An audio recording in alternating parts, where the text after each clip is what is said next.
you know, what I'm thinking, like, you know, presentations could be, say, about for maximum 30 minutes, and then, you know, 10 minutes or 5 minutes discussion, like that, or 35 minutes presentations and 5 minutes discussion.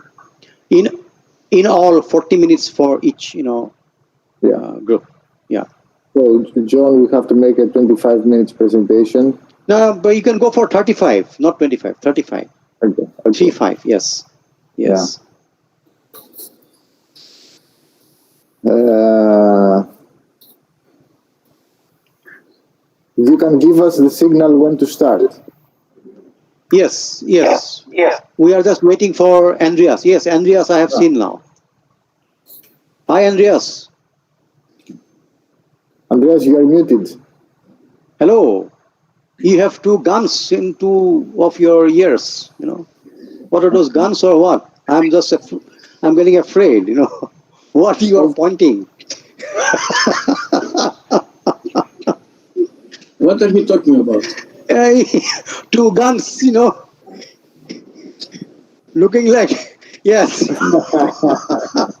Now I'm comfortable. Otherwise, you know, I was a little bit, you know, worried.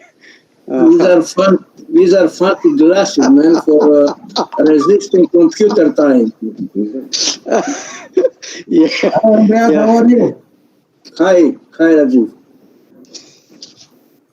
So in next 5 minutes, we are going to start.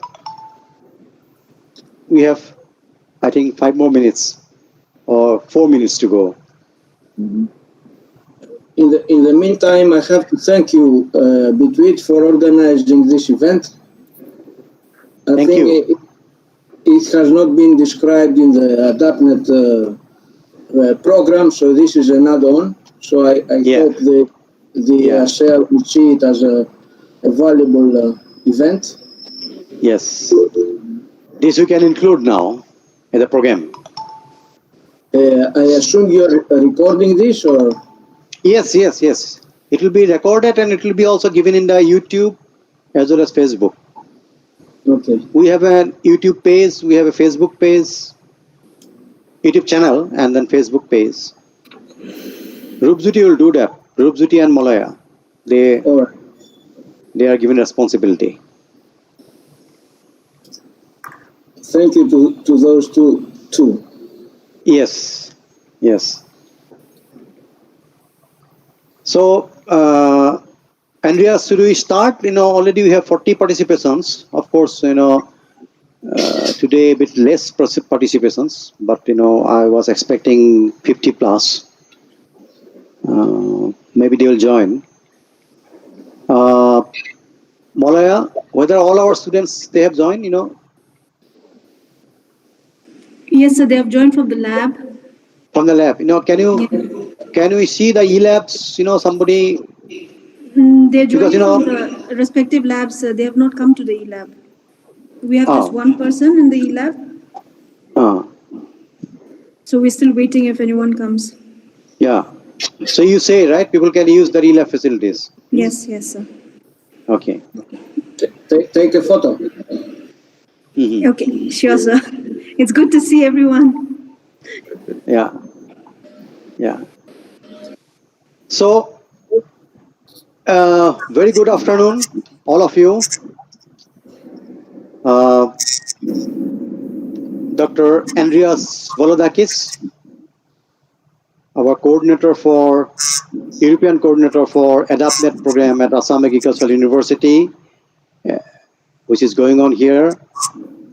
And then along with 3 other partners from India, the Tezpur University, then ICRISAT, and University of Agricultural Science, Dharwad, and 4 partners from Europe, that is Agricultural University of Athens and Academy of Athens from Greece, and Politecnica University of Italy, and University of Milano, Italy. So we all these partners from Europe and India, we just launched one program here funded by the European Union, that is AdaptNET program for climate smart crop development in India. So I take this opportunity to thank European partners to join hand with us for making our scientists as well as students train in the area of climate smart crop development. So from DBT Northeast Center for Agricultural Biotechnology, we have been conducting a series of webinars since June 5 this year, and this is the 10th webinar in this series, and that series we named as outcome-based research, biotechnological research and education, a roadmap. So under this series already we had 9 different webinars, and wherein participations from various parts of the world they participated, and of course mainly from Indian organizations. And today, under this series, this is the last webinar. So I welcome you all once again from our center. And today, the webinar is on climate smart crop development, which is, having a relevance for our AdaptNET program. The first webinar, here again, there are 4 different presentations will be there. One will be made by 2 young researchers from Academy of Athens, Greece. That is Dr. John Kapsomenakis, if I'm not wrong pronouncing his name.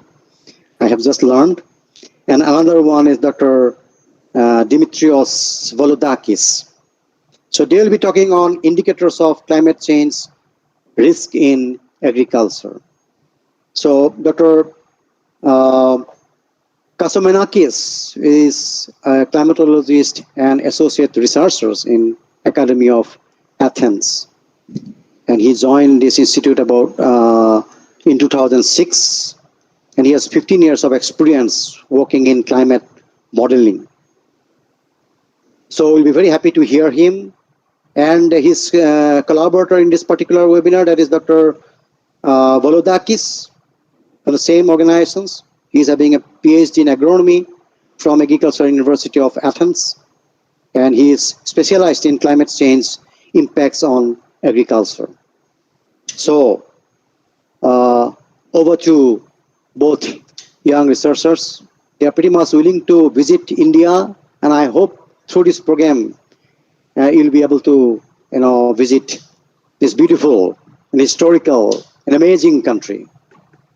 Thank you very much. So over to you. Okay. John, you may start. Yes. So good morning from Athens. We are very pleased to be with you. And our talk is about indicators of climate change risk in agriculture. Dimitrios, if you can share the screen. I think I shared it. Yes, because I cannot see it. The presentation, I mean. On the other attendees, can you see the presentation? No. No. Okay. Not yet. That's a problem, because it seems that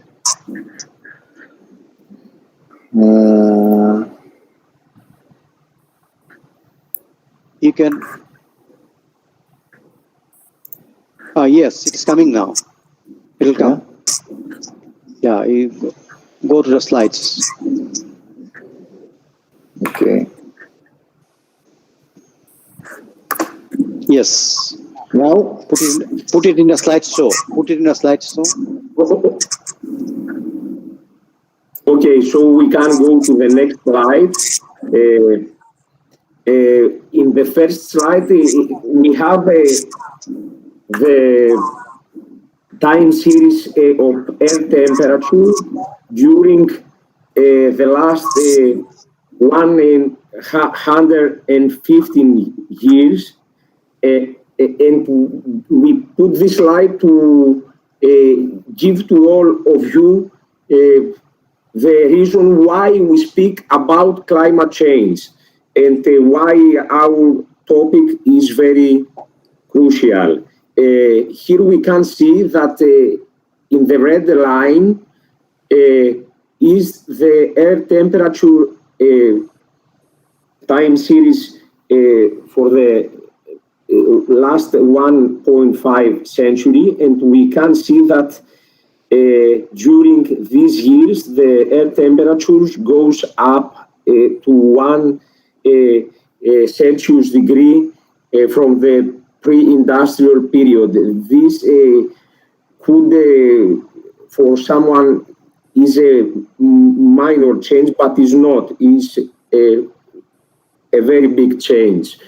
And with the orange line, we can see that is the change if we calculate the human-induced reasons, and the blue line is the natural variability. So some people believe that there is not global warming, or the global warming is because of a natural variability, or only like volcanoes, but is not, because the blue line cannot represent this change in global air temperature. We can represent with the models only if we calculate the impact of greenhouse gases.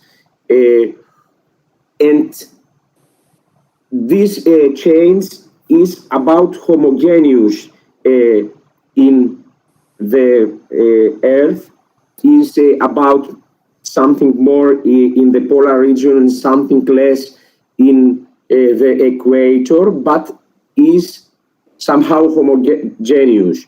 If we go to the next slide, we can see the global distribution of the changes in precipitation between the last 20 years and the start of the previous century.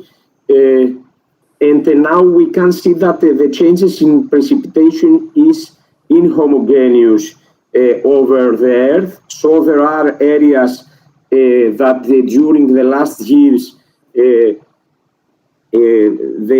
have more precipitation. This is indicated with green colors, and with brown colors is areas that we have reduced precipitation. More or less in the higher latitudes, we have more precipitation during the last years, and over the subtropical regions and the equator, less precipitations. In the next slide, you can see predictions of the upcoming climate warming during the next about 18 years, so till the end of this century. These slides see the evolution in the next years that is based in climate model results. Model results that climate models is models something like the weather forecast model, so they can reproduce the day-to-day variability of the weather, but they have also as an input the evolution of the greenhouse gases. This evolution is not known what is the evolution, and we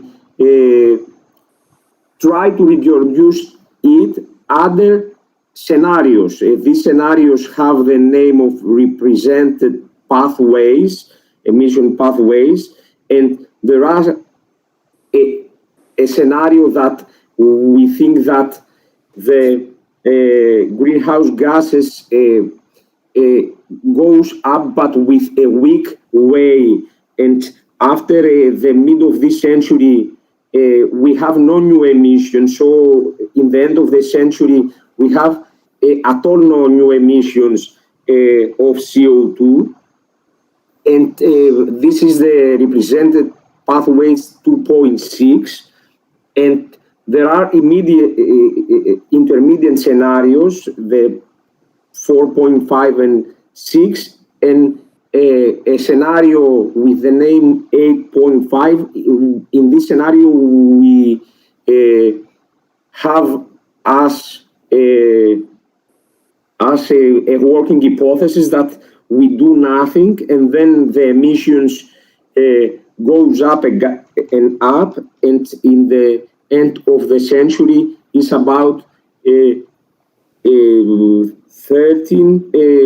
gigatons of CO2. And as you can see in the red and in the blue line, if we do nothing, the changes in the global air temperature is at least 2 times more than if we do mitigation, if we try to have mitigation measurements. And in the next slide, we have a movie. In this movie, you can see the Earth, and it's the evolution of the global air temperature during the two scenarios, the two scenarios, the 2.6 and 8.5. And as you see, in the start, we have no big changes between these two scenarios, but in the end of the century, the changes are very high. So we have changes about up to 10 degrees in the polar regions in the rapidly increased greenhouse gas scenario, but only 4 degrees in the other scenario, in the medium scenario. So this is something that said to all of us that we have to mitigate this climate change. And in the next slide, this is the global a global representation of the changes. Now we go to the next slide, and we focus in an area in Greece, is the Peloponnese area. You can see is in the mid-latitudes. Is an area that have in the middle of the map high mountains up to 2,000 meters, and there are also plains, and around of this area with white color is a sea area. So is an area that have many climates in this small area, and is a good example to see how the climate change affect such an area.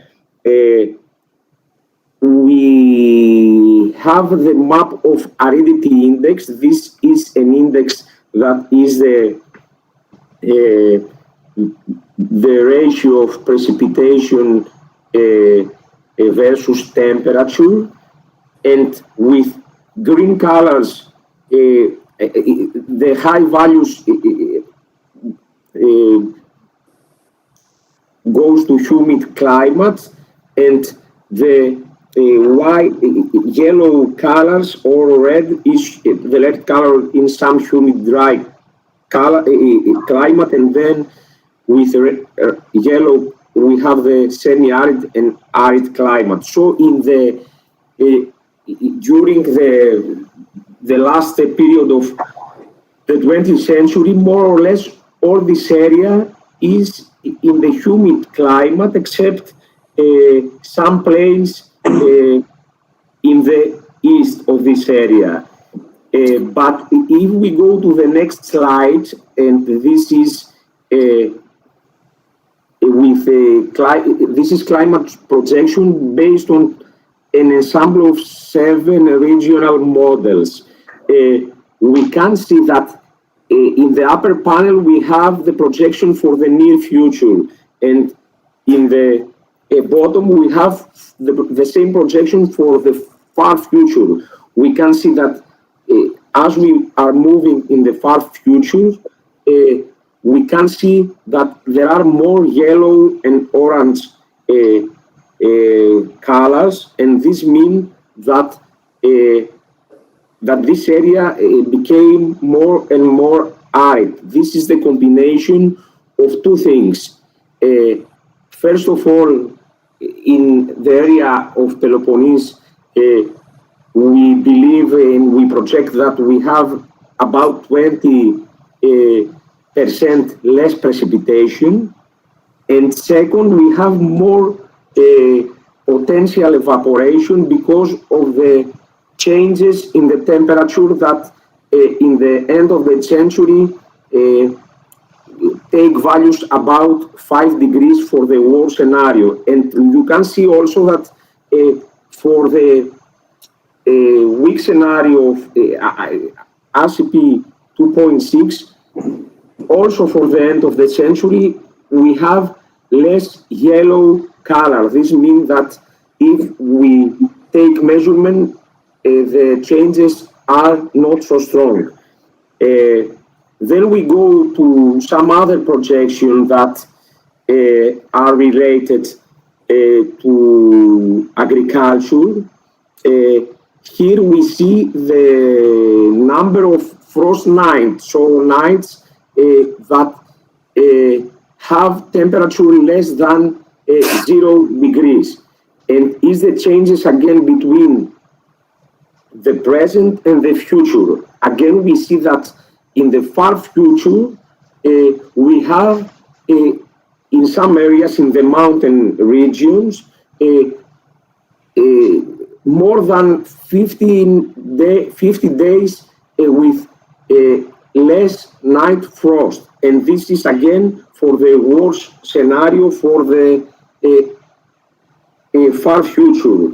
The changes are not so strong during the mid of this century or for the weak scenario.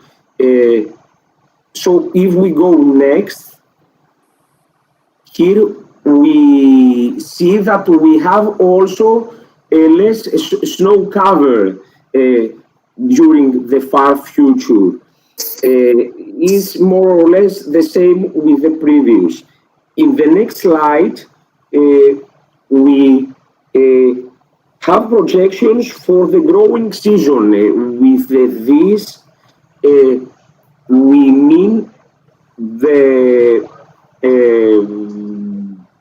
length of the period between the last spring frost and the aerial frost during the autumn. In this slide, we see that the length of the growing season is become more and more high as we move to the far future. Except of frost, an indicator that speak Dimitrios in the next of the presentation is also the high values of air temperature that we know that is not affect not only human but also the agriculture. So here we calculate the changes for the area of Peloponnese for the number of days that have a maximum temperature greater than 37 degrees. In the current period, we have only few days, and this is in the plain areas that we see for the future the greater increases. So in the mountain, we have no days for the present climate, and in the plain areas we have about 5 days, and you see that in the far future, we have about 40 more days with this characteristic. Is about 8 times more. It's a very, very strong increase. Of course, for the intermediate scenario, for the weak scenario RCP 2.6, this increase is not so strong. But we have about 2 times more days, and for this scenario. For the intermediate scenario, you see something like about 20 more days in the far future. In the next slide, we see an indicator that is related with precipitation and more or less with drought. So is the consecutive dry days. In the area of Peloponnese, we said previously that we have projections that for precipitation that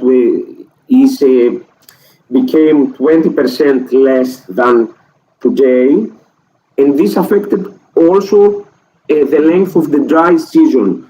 So we believe that for the worst scenario for the far future, this length is about 25 more days is something areas. And as said in the next Dimitrios, this affects strong the plants. So in the next slide, we have a last slide about model projections for this area, and is logical that because we have less precipitation and less clouds, this has as a result that there is a more solar radiation, shortwave radiation, about 10 up to 10 watt per square meter, and the greater changes is in the mountainous areas because is the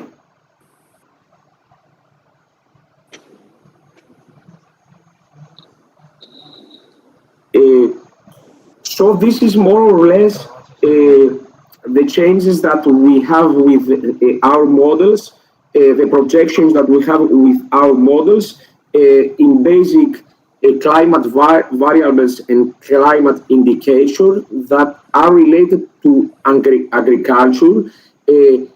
In all this slide, we can see that there are variations between the near and far future and variation between the different scenarios. This is from my side, and I give the floor to Dimitrios to make the links between these results and agriculture. Thank you. Thank you, John. As you understood, climatologists may provide us with a lot of climatic parameters, and especially when we focus to Peloponnese, where we have an area with a lot of microclimates. Especially, we have a difference between eastern and western parts of Peloponnese. Peloponnese is a very important agronomic zone. We have one of the biggest vineyards areas in Nemea. Also, we have 3 citrus crops, olive trees, and citrus trees and olive trees, and also a big, very important production of livestock farming, especially sheep and goats. So we have to, the challenge here is the interpretation actually of all these climatic parameters that we have in our hands from climatologists. That's why we are going to use indicators to make this efficient interpretation of data. So, an indicator is a characteristic or variable which helps to describe an existing situation and to track changes or trends over a period of time. An indicator can provide either qualitative information or quantitative information. A country's risk from climate change are defined by its specific exposure to risks, economic and social vulnerability, and adaptive capacity. Also, a country's adaptation planning or monitoring and evaluation system can therefore choose to focus on a particular economic sector, in this case in agriculture, natural resources or category of assets at risk, which it sees as a priority. The indicators found in national adaptation monitoring and evaluation systems can be broadly categorized between indicators providing information on climate risks, on adaptation processes, and on adaptation outcomes. Climate risk is determined by climate and weather events known as hazards, but also by the exposure and adaptive capacity of economies, societies, and ecosystems to these hazards. Climate risk indicators can focus on tracking climate hazards, impacts, exposure, or adaptive capacity. So let's focus to some types of indicators. Here we have indicators describing the climate risk. Climate hazards, the definition is observed climatic parameters which may adversely affect people and assets. These are, for example, monthly precipitation, change in annual precipitation, number of hot days per year, just like John described before. We have climate impacts indicators, meaning observed impacts of climate variability and change on socio-ecological systems. For example, percentage of total livestock killed by drought on a given year, number of hectares of productive land lost to soil erosion. And we have also exposure indicators. This means presence of people and assets in areas that could be adversely affected by climate hazards. For example, number of businesses, hospitals, and households within most deprived communities located in areas at risk of flood or coastal erosion. Another type of indicators has to do with adaptation. Specifically, we have indicators for adaptive capacity, meaning capacity of exposed institutions, systems, and individuals to adjust or cope with potential risks. For example, percentage of municipalities with local regulations considering adaptation and vulnerability assessment results, or percentage of coastline under marine protection. We have adaptation process indicators for implementation of strategies and plans through policy actions or allocation of financial and human resources. For example, percentage of transport infrastructure revised to account for climate change, number of mechanisms identified which could potentially fund adaptation. And another type of adaptation indicators is the adaptation outcomes indicators. We calculate the results of adaptation policies and plans on climate risks. For example, increase in the number of small farmers and fisher folk who are credit worthy, water supply coverage of previously waterless community. Now, if we want to be more specific, we can focus to special climate hazards and special climate types of indicators. For example, some climate hazards indicators are the change in annual temperature. We calculated in, for example, here in Greece in Celsius degrees, meaning that the climate change may lead to gradual change in average climatic conditions, such as changes in air temperature, which will have profound impacts on ecosystems, livelihoods, and businesses.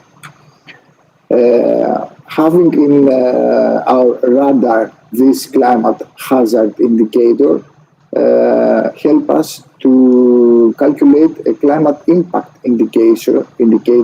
For example, areas covered by vegetation affected by plagues or fires. So, if we know the change in temperature, we can calculate the vegetation affected by plagues or fires. How? Higher temperatures due to climate change are expected to increase the risk for fires and plagues.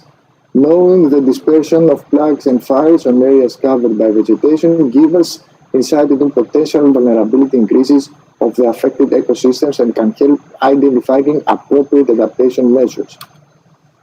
Another example is of climate hazard indication is the extreme precipitation events, which may lead to an increase. Climate change may lead to an increase in extreme weather events, including extreme precipitation, which will have profound impacts on ecosystems, livelihoods, and businesses. Taking into account this kind of indicator help us to calculate another indicator about climate impacts, losses of GDP in percentage per year due to extreme rainfall. Now, another example, if we move to adaptation action and adaptation results indicators, for example, in this case, we have two adaptation action indicators, the percentage of agricultural land with improved irrigation. This is relevant to adaptation plans that have to do with improved irrigation systems that are more water efficient and more precise. In this case, crops are more likely to be irrigated with an appropriate amount of water, which can increase yields.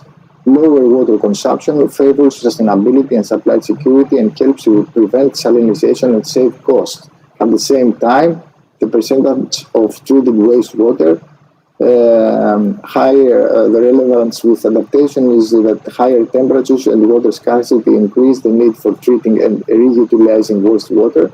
By treating wastewater, the potential use of contaminated water will be avoided, which could result in positive impacts on the natural water balance, soil fertility, and human health. By taking into account this kind of adaptation action indicators, we can calculate the adaptation results indicator. For example, the increase in agricultural productivity through irrigation on harvested plants.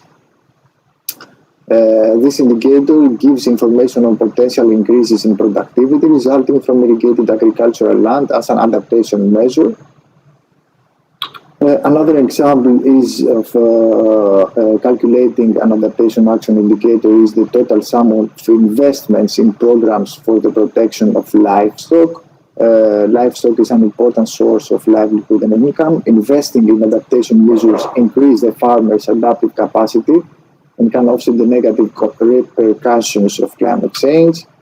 Taking into account this kind of indicator help us calculate the percentage of livestock insured against death due to extreme and slow onset weather events. This indicator provides information on the progress and implementing insurance schemes for the livestock sector and allows for temporal and territorial comparisons. Now, in the case of Peloponnese, we have many climate damages in crops productivities due to frost, due to heat and drought, diseases and low winter temperature.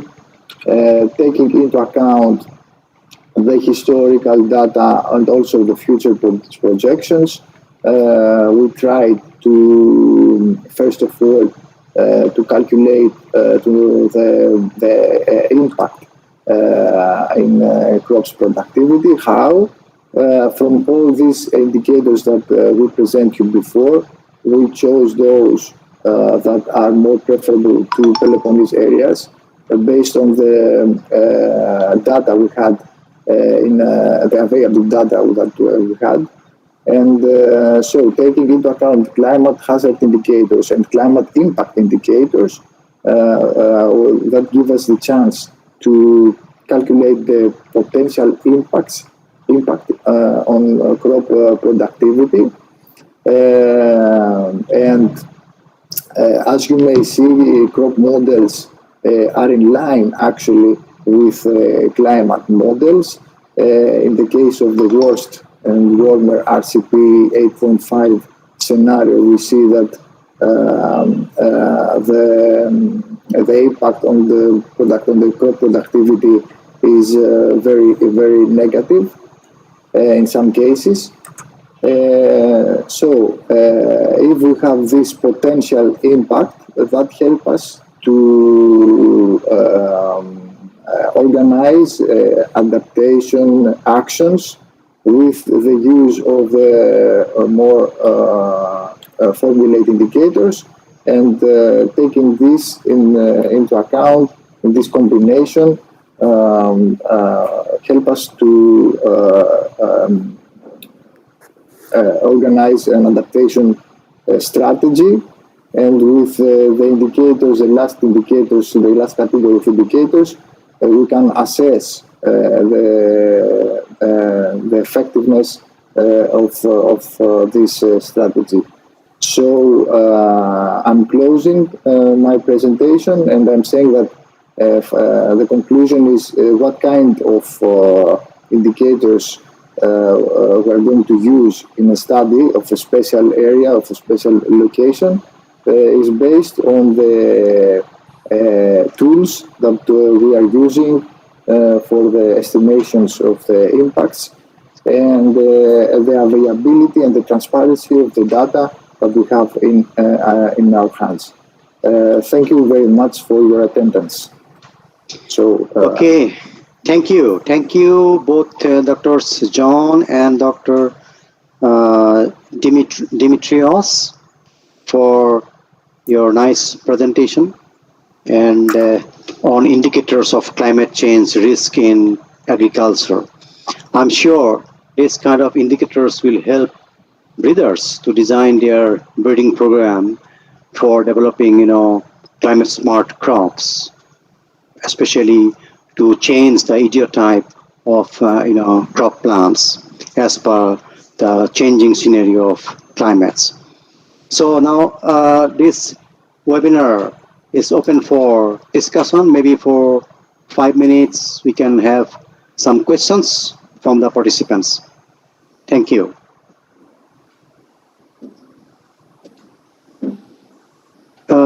Can I ask a question? Like, from these, sort of indicators, whatever you have presented, can we think of developing some, sensors, biosensors, which will help, the farmers as well as especially the farmers. Of course, you can retrieve data from this kind of indicators that can help you to develop biosensors. For example, we have indicators about diseases, and this is very important.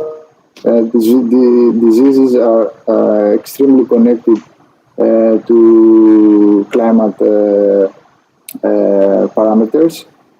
So it's on your side, the breeders, to focus in which parameters, which are the most important parameters affecting some diseases. And having this into our mind will help us to create an indicator that will be more efficient for our projection.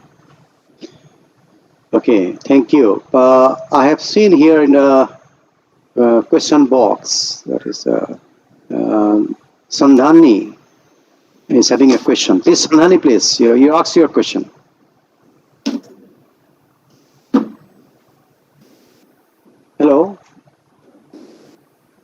You can ask your question yourself. Yes, Sandhani? She is working with Dr. Modi. Okay. So, she has put the question there. So perhaps, she is hesitating to ask herself. So I'm reading the question. What are the indicators for long-term monitoring of agricultural response to climate change? So monitoring and evaluation, actually. Actually, it depends. If we have to do only with crop breeders, only in the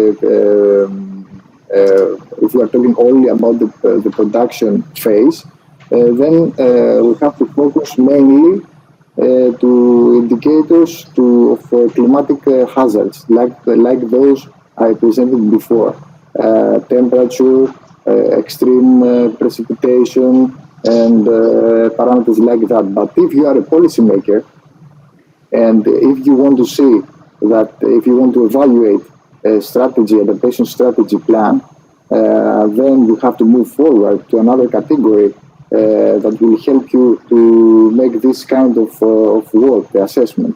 That means that you have to take into account the adaptation action. For example, if do we have extensive irrigation facilities and equipment for most small farmers, and if this is the case, then finally, after 5 or 10 years, how this improve the capacity, the adaptive capacity of the small farmers in a special area. So it depends. When we say monitoring of agricultural response, it depends on which side of let's say of the river we are in. The same we are talking about the production specifically, or policy making. That's why indicators are not something stable. This is something that can be transformed based on the needs and based on the available data. Okay, thank you. Okay, sir. Thank you, sir. Okay. Sir, I have one more question, if you permit me. Yes, please. Sir, actually, yes, sir. So actually, I would also like to know that which parameter would be more appropriate in assessing the impact of climate change on the agriculture production on a river basin area like ours. On areas like you mean which? On a river basin area. River basin. River basin area. Yeah. Okay, I think that in this case we have to focus on extreme precipitation events, soil erosion, which probably affects the coastal zone of agriculture, and if I was for example, if a local regional authority authorized me to develop this kind of adaptation plan in a river basin for agriculture and livestock, the two main parameters that I would start would be this: the extreme precipitation and the soil erosion. Okay. So, thank you once again to both presenters. I hope you'll be listening to others as well. So we are moving to the next presentation from Dr. Andreas Voloudakis, who is the coordinator for our AdaptNET program on climate smart crop development in India. And he is from Agricultural University of Athens. He obtained his PhD from University of California, Riverside, USA in plant pathology. And then he joined Agricultural University of Athens. So he is, by training, he's a plant molecular breeder or plant molecular virologist, you can say. And then his main field of research is RNAi vaccinations against plant viruses. He chaired numbers of European Union funded projects. Some of them are COAST project and Erasmus Mundus BRAVE program, wherein Assam Agricultural University was also a partner, and currently the Erasmus Plus AdaptNET project that I have already mentioned about. So under him, 9 PhD students have obtained their PhD degree, and today he is going to speak on breeding for climate change resilient crops. Over to Andreas, please. Thank you, Dimitrios. Do you hear me? Yes. All right. Yes. Let me try to share.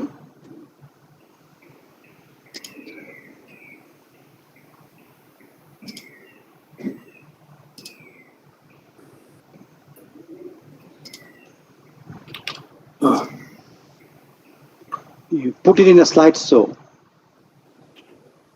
It's not in slideshow now. Now? Yes. Is it fine? Yes. All right. Okay. So I'm not going to go in too much detail as John and Dimitrios have done in climatic science story, but what I would like to mention is that we need to distinguish between climatic variability, which is a natural phenomenon that the climatic system on Earth imposes, especially focusing on plants, and the climate change that is something that is caused due to external reasons. And for example, the increase in CO2, which will cause the greenhouse effect, as we all know, and that will trap energy close to the Earth's surface. So I'm going to focus on what we know, and this is that we see Earth heating up, maybe a little bit differently in land and in the sea. We do have rainfall, heavy rainfall, that becomes more frequent. So the amount of water falling in an area is different than a long time ago. The number of days of rain in an area, these are very important facts, and this we should learn plants to adapt on. There are dryness in the earth, so the dry areas become more drier, and this is important because mainly the hydrologic cycle is working on Earth as it was working before. However, the redistribution of water on Earth is different nowadays, and most likely will be different in the near future. So this is how I see things regarding temperature. Is not as nice as the video that John has showed, but this was Earth temperature-wise when I was born, and then it becomes warmer and warmer, and this is a picture of Earth's temperature in 2017. So this is a fact. Two more facts is that CO2 goes up with time, and the third fact is that the water falling, which we call precipitation, has anomalies. Okay, so the water that goes up the air, comes down from the air, is the same amount, but the distribution, the precipitation has anomalies. And now 3 things that we don't know, and we expect to make plants behaving or adapting in the near future climatic conditions. And these are, number one, there are regional changes regarding the rainfall. Okay, so this we pretty much don't know too much.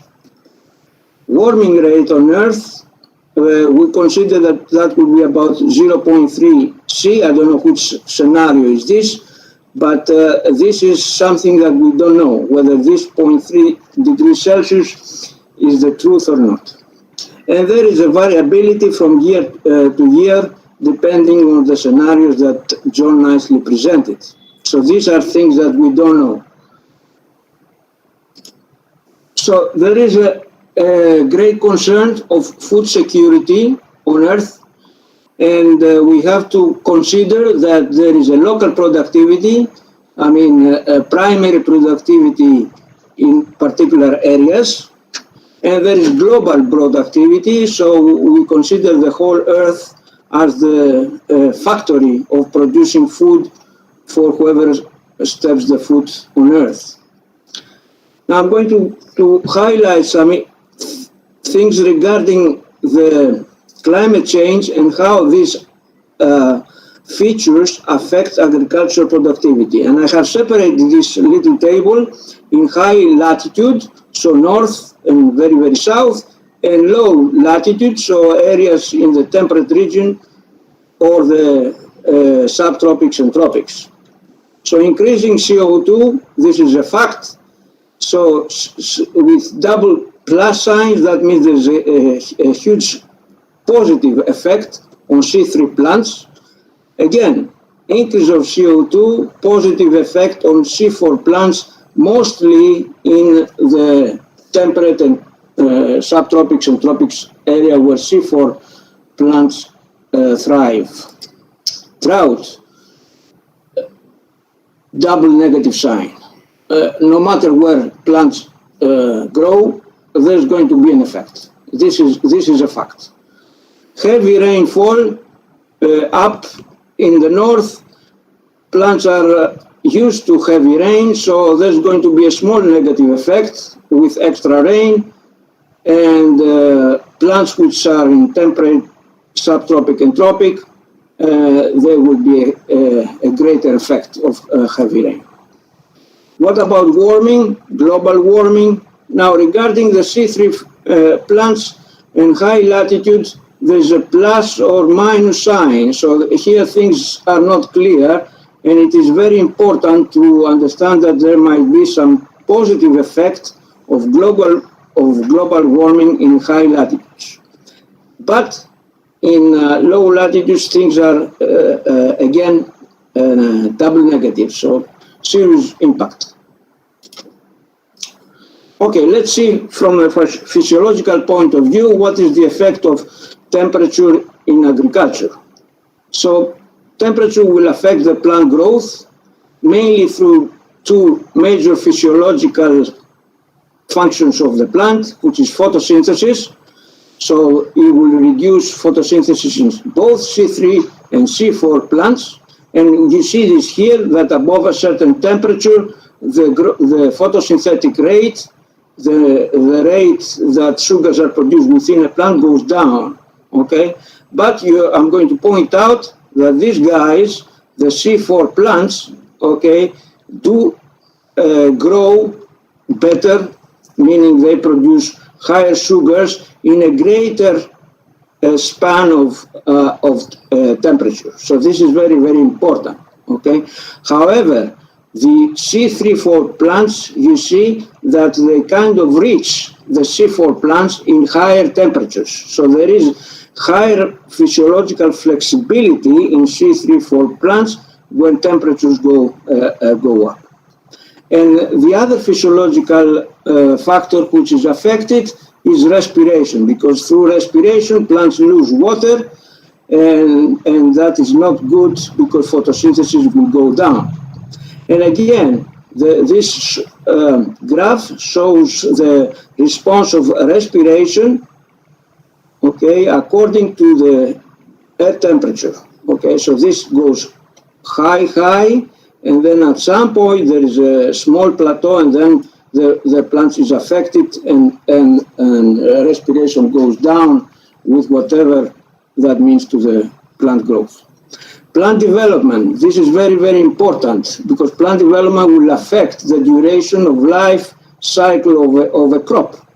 Okay, so the plant development will be affected by the duration of developmental stages of the crop, and these are going to be reduced, and that is important because there's going to be an acceleration of plant growth that may affect one very important stage of growth, and this is grain filling, for example, for cereals. So an anomalous grain filling will affect the production of cereals.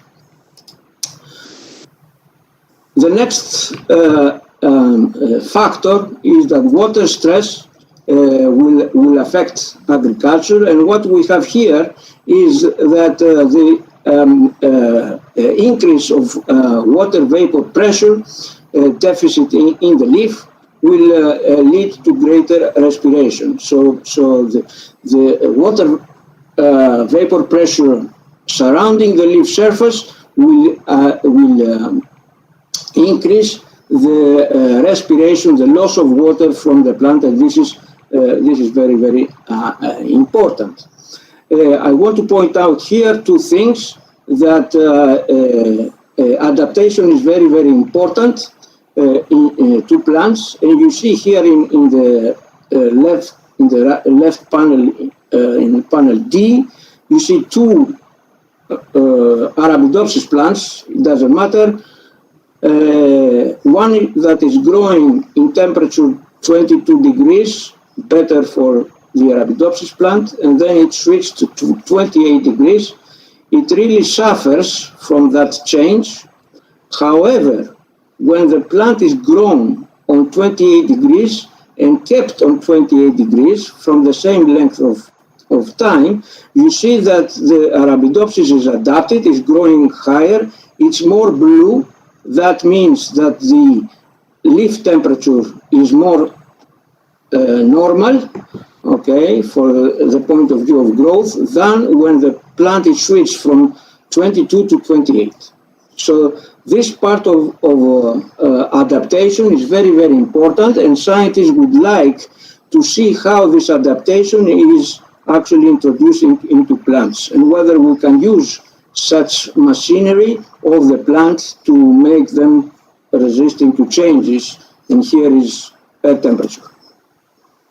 Cell damage, this is very, very important, because for continuous high temperature regimes, then cells, tissues, plants die. Okay, and this is death, as we all know, is non-reversible. Okay, and this is very, very important, because if death occurs during certain growth developmental stages of the plant, that may lead into sterility, so reduction of the production.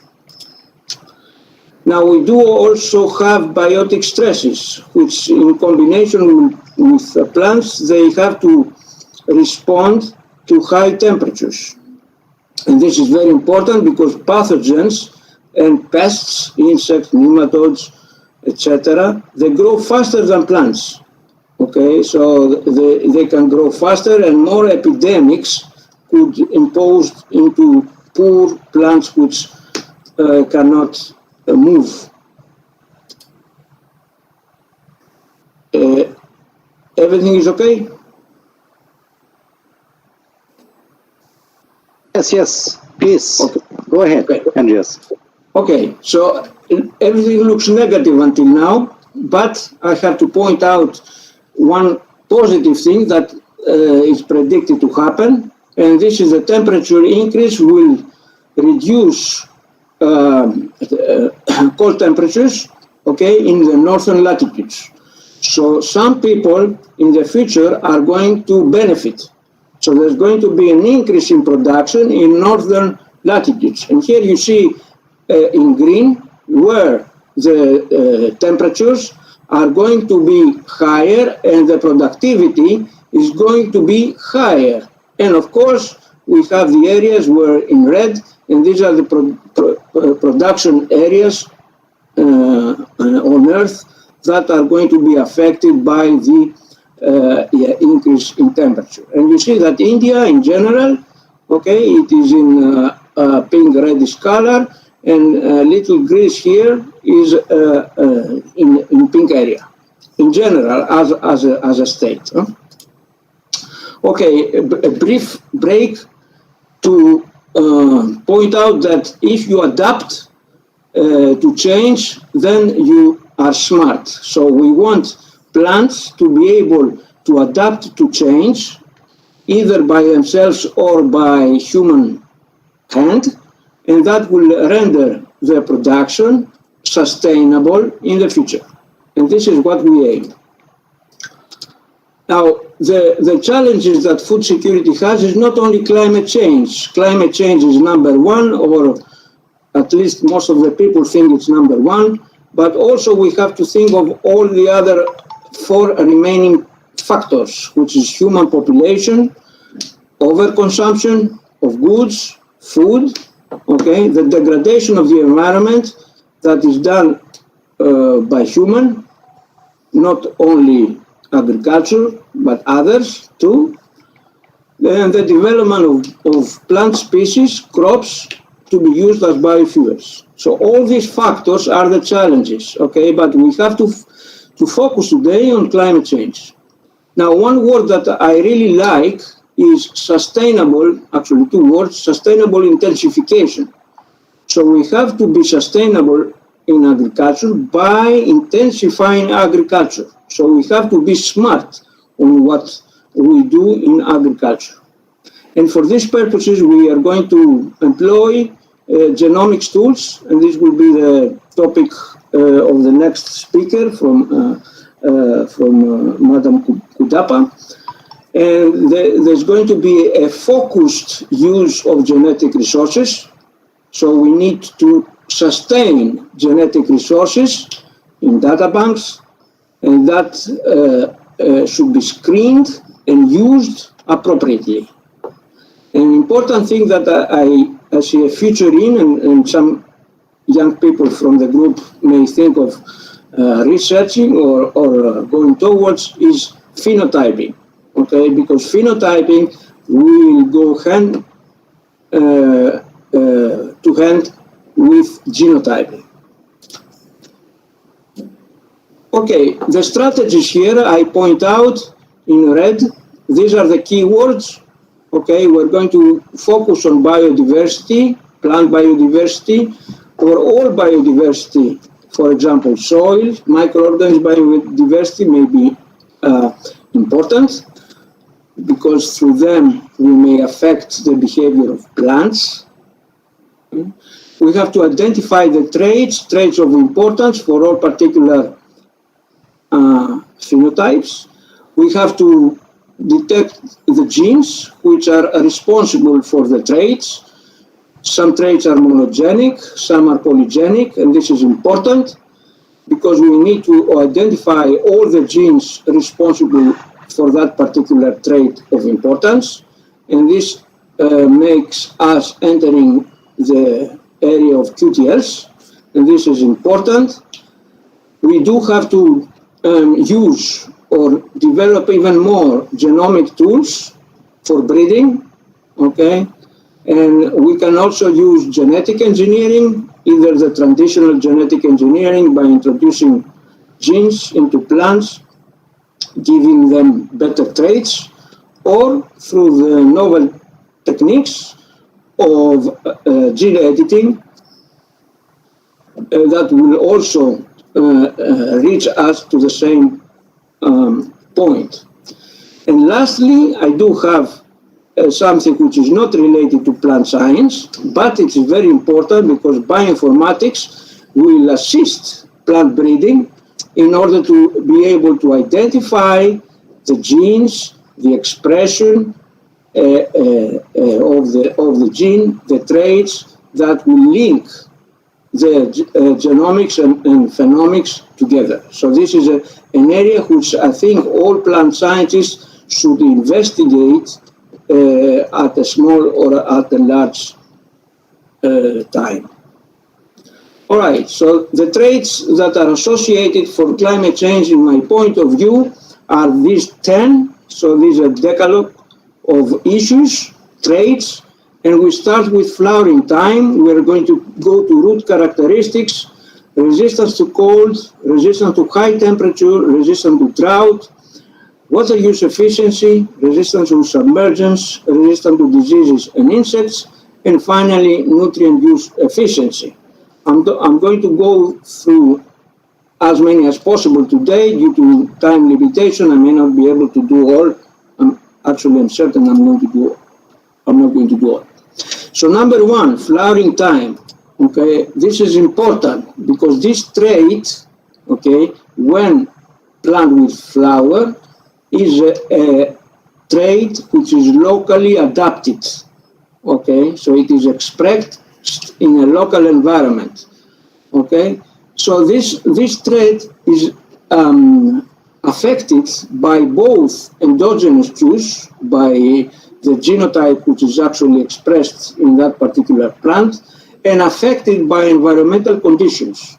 Okay, so both these two partners have to focus on the particular plant crop that will be able to lead into a reproductive development which is successful. Successful means the production of seed in order for that particular plant to close its life cycle and give offsprings for future generations. Now, this next bullet is very important because we have to point out that from a physiological point of view, not everything changes on Earth due to climate change. We know that temperature will change. We pretty much know that the relative humidity will change, sea rainfall, etc., but photoperiod will remain stable. Okay, and this is important because one major component of flowering time is a response to photoperiod. Now, I don't know if climatologists have an opinion of whether the length of light per day will be affected due to climate change, but as far as I know, photoperiod will remain stable. And this is important because one major component of induction to flowering time remains stable. Okay, this is for the plant, for the human, important. Now we know that flowering time varies. We have wild species or we have crop cultivars with different flowering time. So there is a good genetic variability available, okay, on Earth, maybe in data banks, that we could exploit. And we need to exploit this flowering time in order to avoid any predicted changes in the environmental conditions. For example, if a shorter life cycle crop is needed, we go to an early flowering time. If this is not the case, we can go to a normal flowering time crop or to a long flowering time crop. All right? So from a plant breeding point of view, we need to find traits, plant traits, which are associated with flowering time. Now, flowering time is a phenotypic trait. And from a breeding point of view, it is known that it has a high heredity index.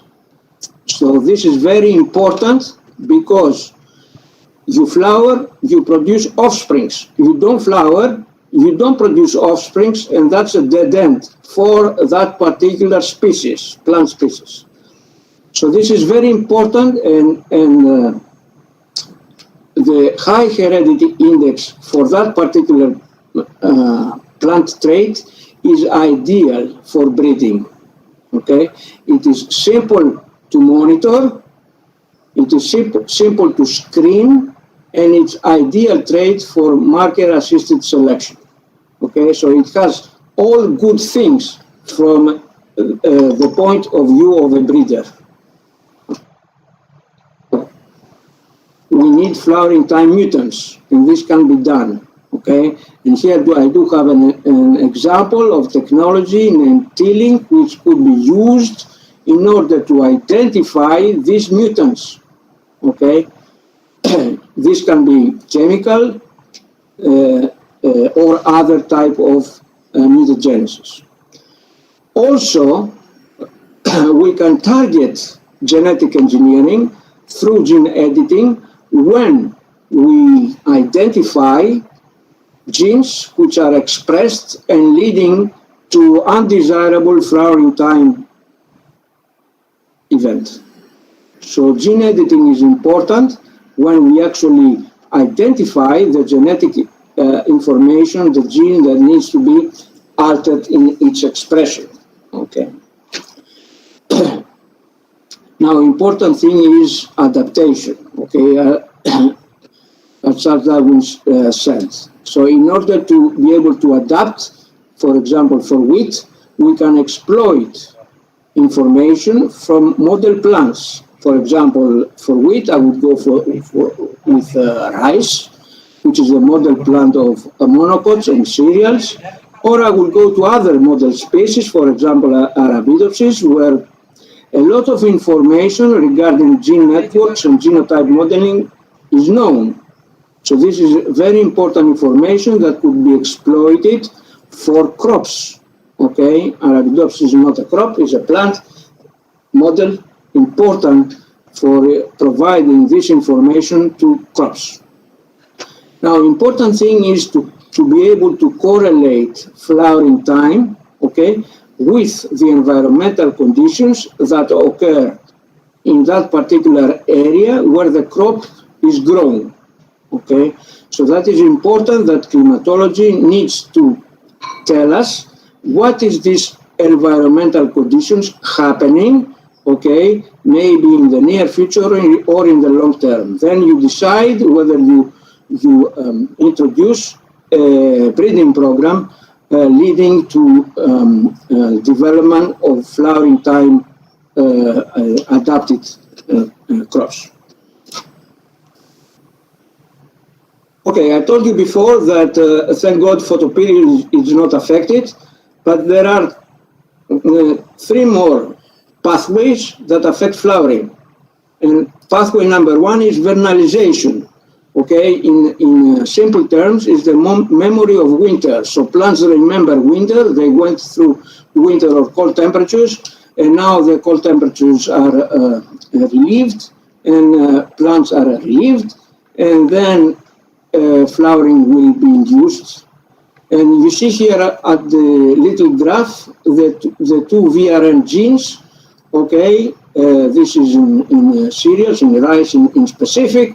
The expression of VRN2 is going down in winter, so 6 weeks of low temperatures, and then VRN1 goes up as winter goes by, and then spring comes and VRN1 will be at the top of its expression level, and that will induce flowering. Now, FLC is important factor, and this FLC is deactivated in order for the flower to be developed and produce seeds. The second pathway we said before is the photoperiod pathway. Photoperiod is not going to be affected, and these are few components of the photoperiod pathway. I'm not going to go in very much detail. People who are interested can read. It is important to see that this photoperiod pathway is linked with the circadian clock of the plant, of the organism. And here we do have a list of photoreceptors which are actually important in the induction of flowering. And there's an autonomous pathway also affecting flowering, and this is important because flowering could be also induced by a photoperiod independent pathway. However, this photoperiod independent pathway has a strong requirement of cold temperatures, of vernalization. And this is important because we said that Earth is heating up, so maybe the period of vernalization here in 6 weeks is not going to be met for some crops. And this is important because this will hinder the induction of flowering, and this is very, very important. So, for example, a breeder could look into vernalization mutants in order to find a plant that will become a crop with a shorter period of vernalization. And that will be important in areas where climatologists will tell us that now winter is not going to last 3 months, but it will last 2 months. And this is important. Also, temperature will control flowering. So there is temperature-dependent pathways, and this is for sure will be affected by increase in temperature. And here are some genes which are actually affected by temperature, and this is very, very important. Now, there is also a great amount of information regarding time of flowering, and we have to mention that these particular pathways do converge, okay, when we're talking about how the meristem, the flower meristem will behave. Because the flower meristem will have as a task to identify or produce different organs, okay? And these are the different organs in diagrammatic representation, mainly the male part and the female part, which lies within these two green blobs. And this is very important. So if the organ identity is not made as such, then flower might be there, flower the grower will see, but there's not going to be production of seeds if the flower is not nicely produced. And this is by the development of the particular organs. Okay, and this is very, very important. And lastly, we know a great deal of how plants behave under short days and how plants behave under long days. Okay, so this is very important because there is a lot of information which could be exploited either from model plants or other plants that will be useful in order to express this information at a particular time point in order to achieve flowering. How am I doing from time?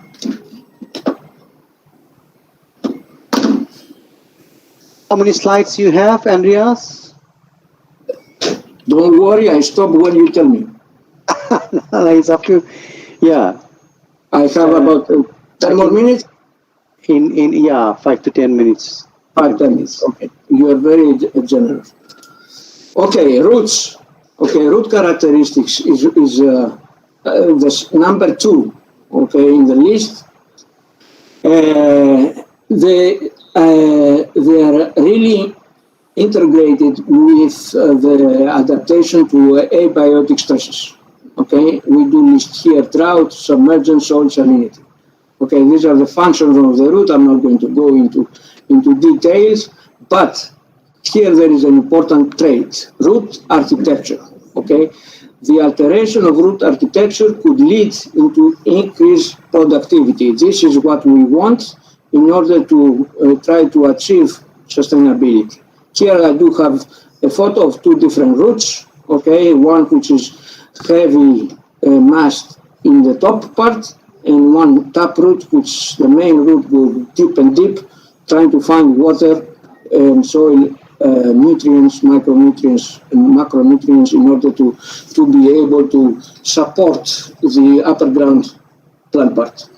Now, important thing is that the root as an organ of the plant needs improvement regarding root architecture, but the genetic improvement of root traits is relatively slow, mainly because scientists consider this being underground difficult to study. And there is a great list of root traits that a breeder could look into. Okay.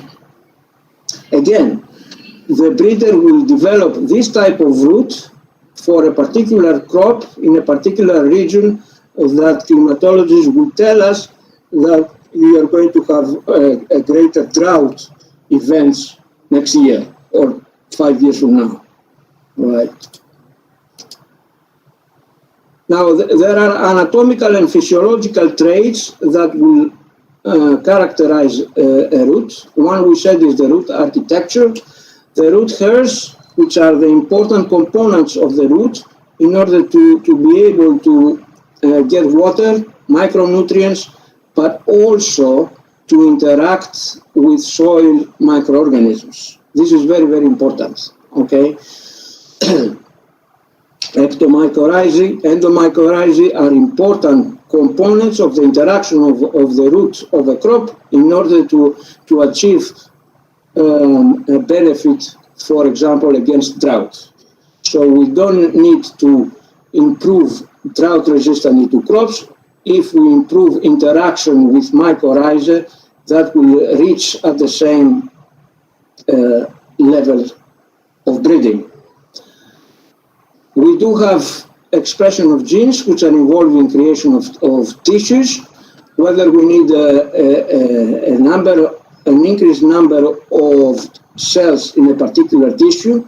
If we know what makes a particular cell to be incorporated in a particular tissue, that will be important to know how to induce.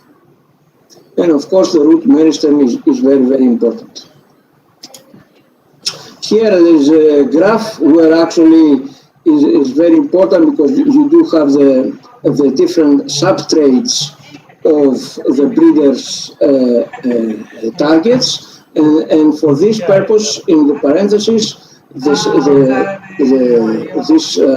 photograph does have the genes and the people who are actually cloned the genes of these particular factors affecting this subtrait. Now, root phenotyping is important, and people are start exploiting this difficult task. And here you do see a root phenotyping from Scanalizer 3D. It has become a movie. It's not a movie, it's a series of photos which are grouped together in a movie. And this is important because we do see here the rooting system of a particular seed, okay, which is important, and how it is actually growing over time. Important thing is you don't see the root hairs. So the resolution of this technology is not there yet because of technical issues of differentiating what is a root hair and what is soil. But you do have, for example, the presentation of major roots. Okay, for example, this is 1, 2, 3, 4, 5 major roots. Instead of having one major central root and the lateral roots developing. So this is a good way forward in studying root system. It's not perfect, but it does the job. Okay, I think I need to mention here one idea that came from this lady, Joan Corey. She developed a small group in Salk Institute in San Diego, California, that focuses in root development. And this root development is important because it has an effect on CO2 on Earth. So it's a fact that CO2 goes up. If CO2 is grabbed from plants, and we know that this is done through photosynthesis, and if the CO2 remains in the body of a plant, that will reduce CO2 concentration in the air.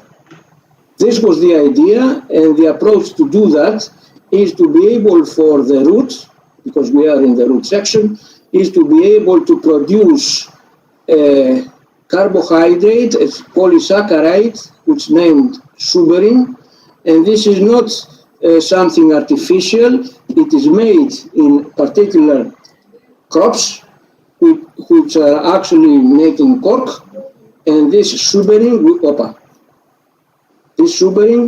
will sequester CO2 from the air in the soil in order to reduce the CO2 concentration in the air. I think this is a great idea, and I vote for it.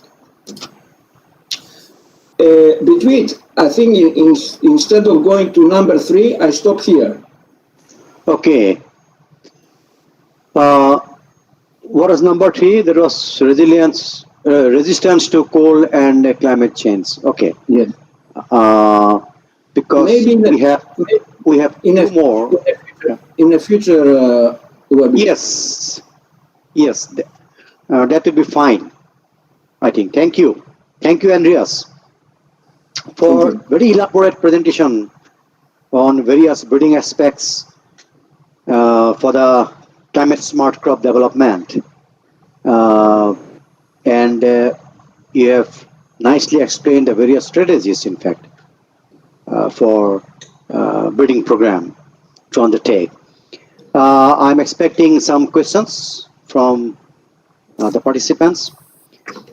You see, because of climate change, like even the 1 degree Celsius change in the temperature can even reduce the rice yield by 6%, I mean 3%, wheat yield by 6%, and maize 7%, soybean 3%. So there's a huge reduction which is expected because of increase in temperature, even in the 1 degree centigrade temperature change. So definitely we have to think very seriously about the development of smart crops to cope up with these changes. Anyway, questions from the participants.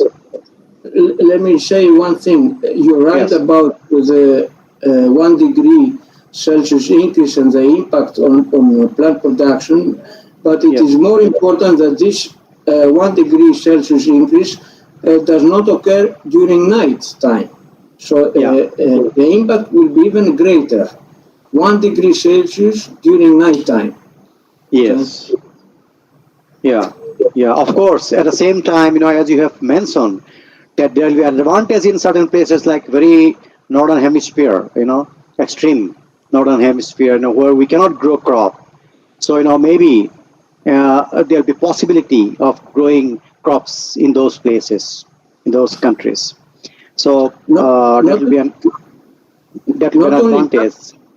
Yes, not only latitude, but also altitude. For example, if now we cannot grow olives beyond 500 meters in a small mountain, now we can go to 1,000. So there's going to be an expansion of the area we cultivate. Right. So not only the north countries will be affected positively, but maybe some temporary areas, but in higher altitudes. Yes. So questions from students.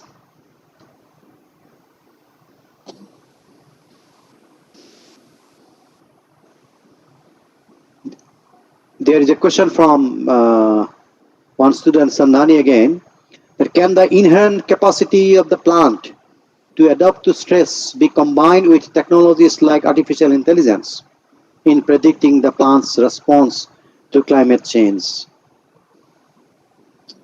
And yes, please.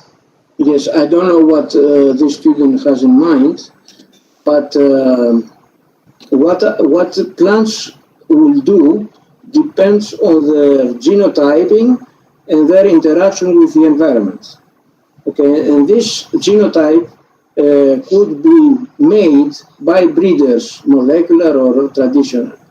So this is the engine that will work on a field that will respond to environmental conditions.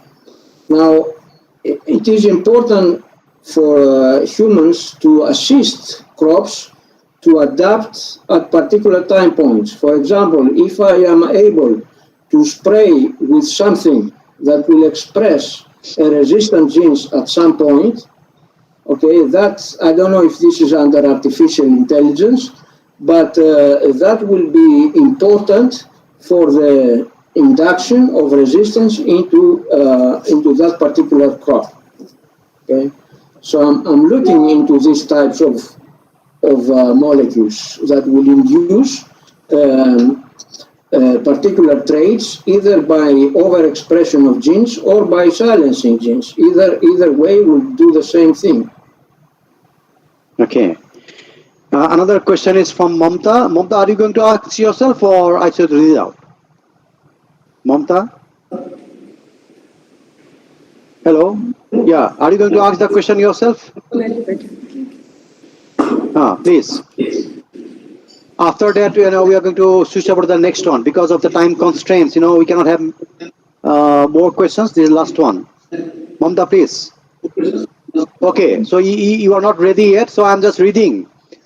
Andreas, have you seen the question box? Yes. There's a question from Mamta. Yes, please, respond to that question. She said there may be several abiotic stresses, affecting the same, area at the same time. So, say biotic stresses as well. So, how do you deal with such, problems?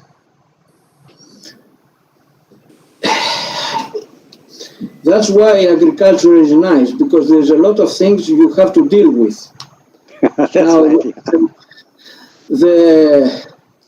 The important thing is that scientists have greatly improved the knowledge in pathways responding to one particular factor. And now what I see in the literature, the last maybe about 5 years, that scientists start studying combination of factors, either abiotic factors or abiotic and biotic factors. So this comes up within the last 5 years. Now, from a point of view of response, there are pathways which converge at a particular gene. Okay, and this will lead into one gene making resistance against a biotic factor and or a biotic factor. So this is an area where scientists are trying to investigate time nowadays. Okay. Yes, that is what we talk about super crop, super rice having suppose resistance against or many different traits, many different traits, biotic stress resistant, abiotic stress resistant, quality traits like that. Anyway, so thanks once again to Dr. Andreas for being with us and making this nice presentation. So I'll switch over to the next one. We have now 2 more presentations to go, but Dr. Katageri and Dr. Himabindu. Dr. Katageri, a partner in our AdaptNET program. Actually, he was supposed to make a presentation, but he is unable to do so because he had to go to Delhi for a very specific purpose. I'm not going to disclose that, of course, but I would like to offer my heartfelt best wishes to him. For the purpose, he went today to Delhi. But he is on his way now. He'll be on his way to the airport. But he would like to say a few words to the participants because he is not going to make the full presentation, but he is asking me for 5-10 minutes to address the participants. So over to Katageri, please.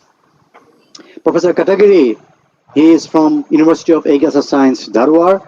He was ex-dean of the Forestry College, and now he is acting as, I think, editor-in-chief for their journal, right? If I'm not wrong. Very recently, he has taken up this, taken over this, charge. Thank you, Katageri. Please. Yes, sir. Thank you very much for a very smart, very beautiful introduction. And then once again, probably as a partner of this project, I welcome all the participants for this wonderful webinar that you have arranged today. And it's a big task for me. The kind of title, if you see, probably you must have seen in the advertisement or in that, it's a big title. It's so easy to make an overall presentation. But anyway, I prepared. But as you rightly said, I am in Delhi for some reason, and now I had to rush back to airport for going back to Dharwad. Since I made some efforts for talking to this webinar. During this webinar, I just want to put on 4 or 5 different points. Number one is really climate change, because I'm talking with respect to Indian scenario. Is really a climate change made any impact on Indian agriculture? Is number one question. What I analyze this in 2 different aspects. If you see the total production and the total productivity of a country of different crops is continuously increasing. It is a total average point of view if you take. So if you see this data, our food security is very strong, and every year the quantum increase is definitely there. So what to do, what to talk, what to say? This is number one question. I will certainly leave it to you for your own way of making a kind of decision. This is number one. But certainly, yes, not directly on agriculture, but indirectly, it has definitely had now also having a very worst impact. Like, for example, unpredicted rainfall. Now, we have been seeing since last, at least for 5 years, very unpredicted. Very unpredicted means season is shifting. Crops are really not able to, many crops, many time in many seasons, we have to drop and we have to think of alternate crop.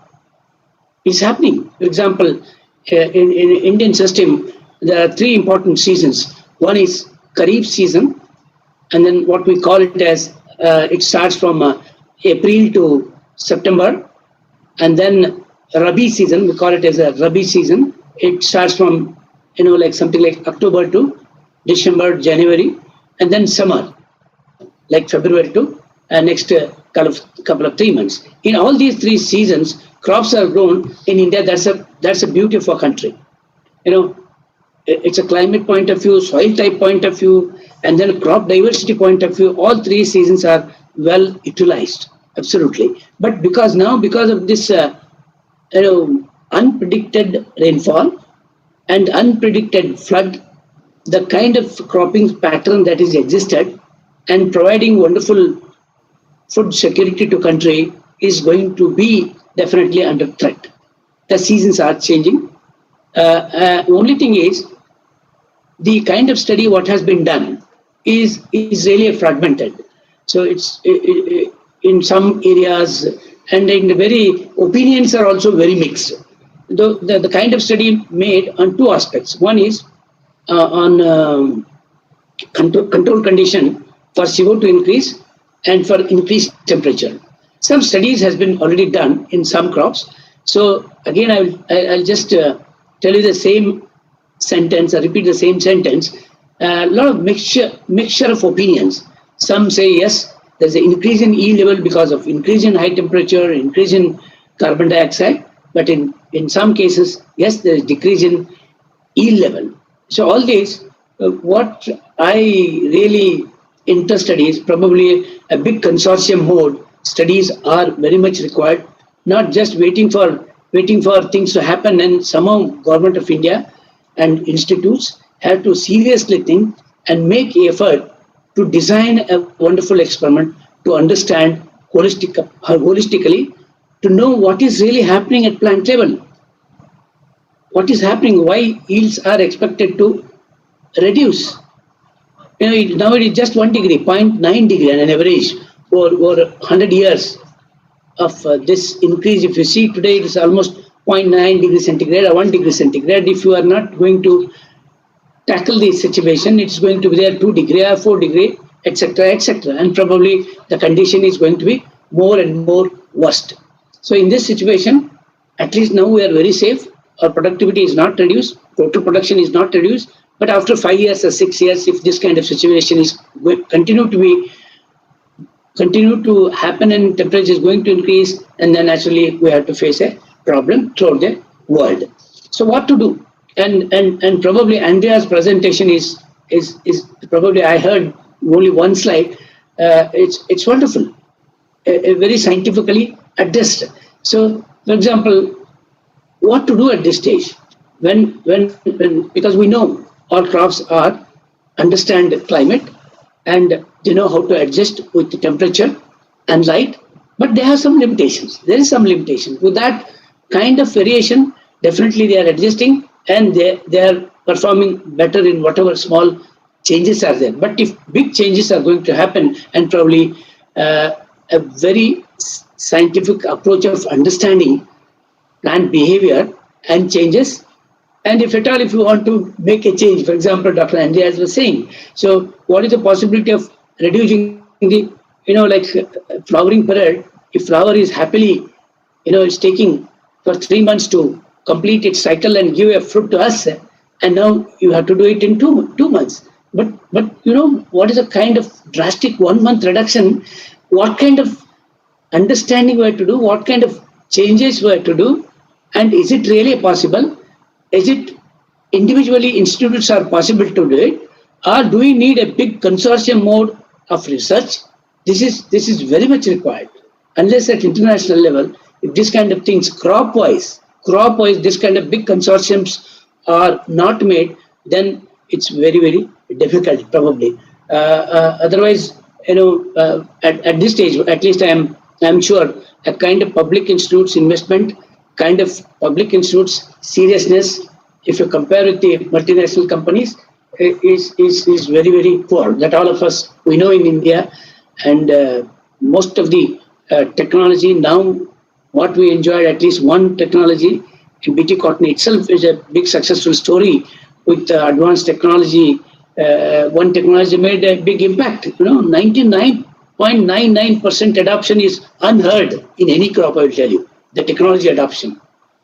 Absolutely, not even a single variety of public institutes are there in farmers' field.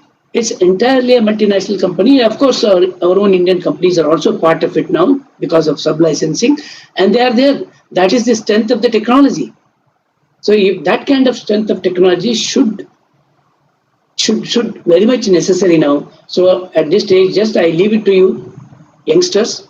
And of course, if there are any scientific administrators are there, they have to seriously think, develop a big international consortium to make, because Andreas says we have to reduce 1 month, make a plan to adjust to complete its life cycle flowering and give us a good amount of fruit, a good amount of seed instead of 3 months by taking 2 months. It's a big challenge. It's not an easy job to do. There's so much of complexity is there. So it is not possible to handle only one institute or one partner. So I just want to stress it on that.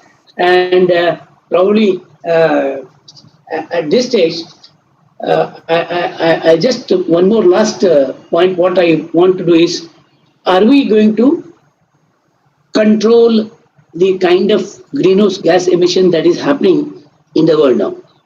I don't know. It's all of us have to give an answer. Are you going to control it?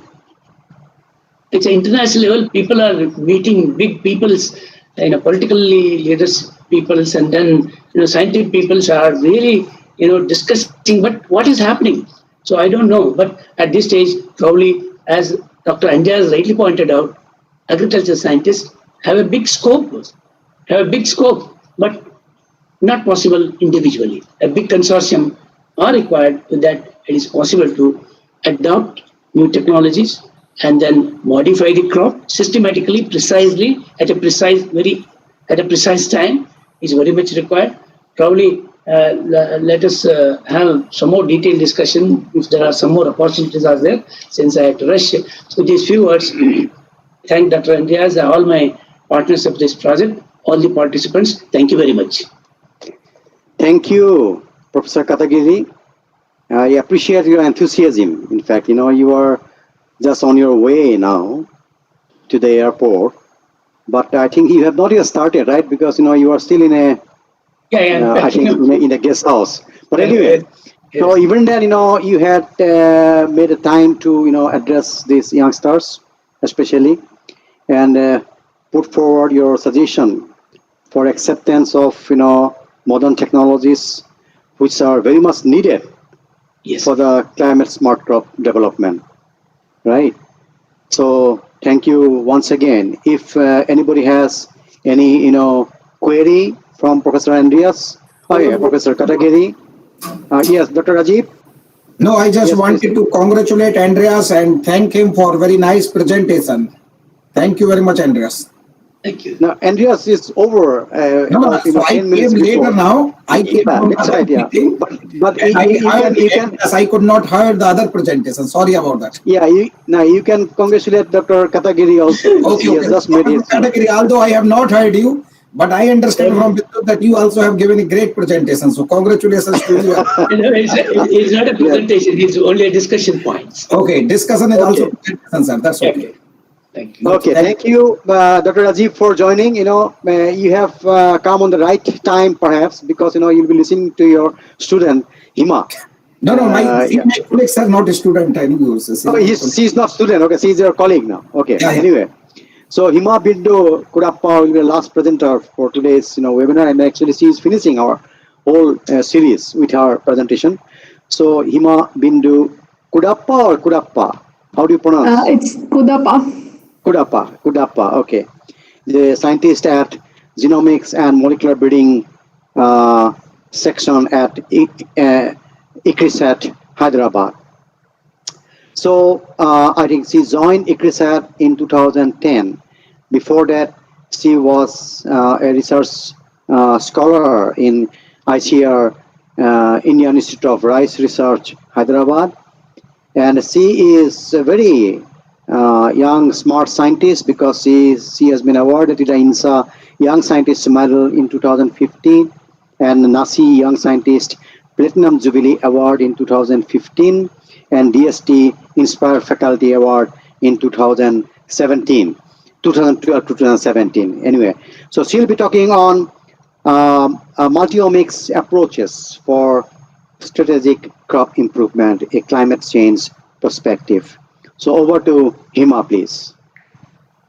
Thank you, Dr. Sharma. Are you able to see my screen? Not yet.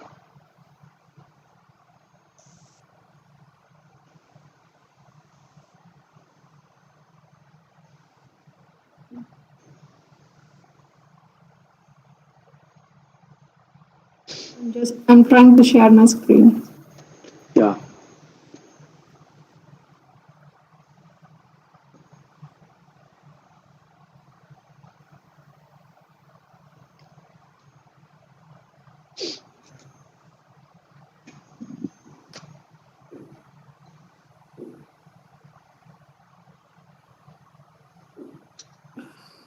I'm not sure the share screen is not active yet. Rupjuti, any problem from your end? No, there is no problem, sir. Ma'am, could you just use the present now, then share your entire screen? Yeah, you put the present now. Then share I clicked it, and but the share button is not active. Share the entire screen.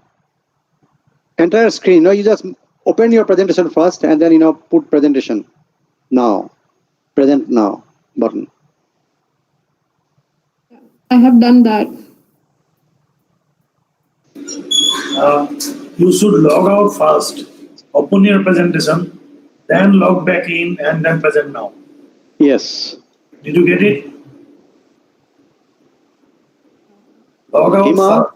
You have to log out first.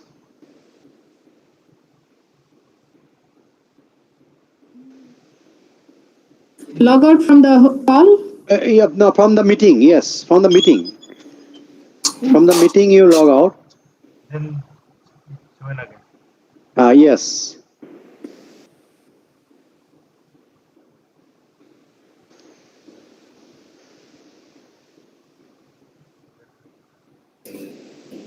Now she's logged out. How will you tell her now that she should log in again?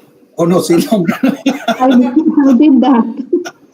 No. Now, after logging out, you should have made your presentation. Hima, don't you see this window called present now? If you click this one.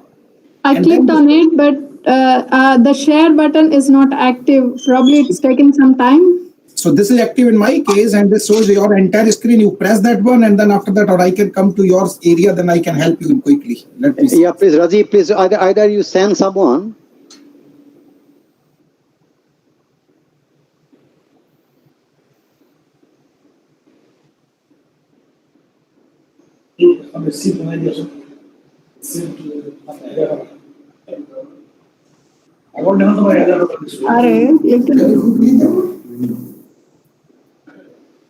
Yeah, and screen कर दो भैया, वो वाली screen है कर दो उसके बाद आप preview भी कर दो. Yeah, can you see now? अपना आवाज on. Yes, it is coming now. Yes. Good. Yes. उसको full view कर दो. Now you make the presentation mode, slide presentation. Yeah, I did that. Okay. Hope you all can see my screen now. Yeah. Okay, all right.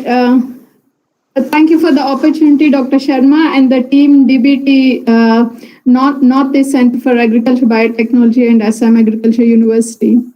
Thank you, Andreas, again for setting a good stage for me to speak on the topic multi-omics approaches for strategic crop improvement, a climate change perspective. I'll be talking more on how multi-omics will be utilized as a strategy for crop improvement.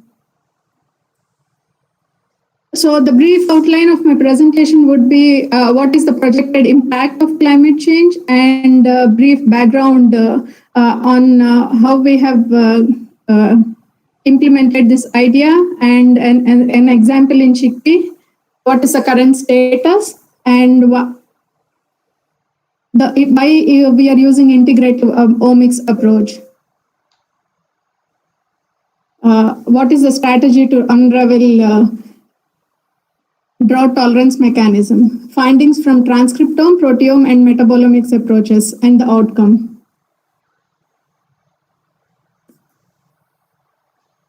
So, coming to projected impact of climate change and on agriculture yields, hope you all can see here, this is the global climate change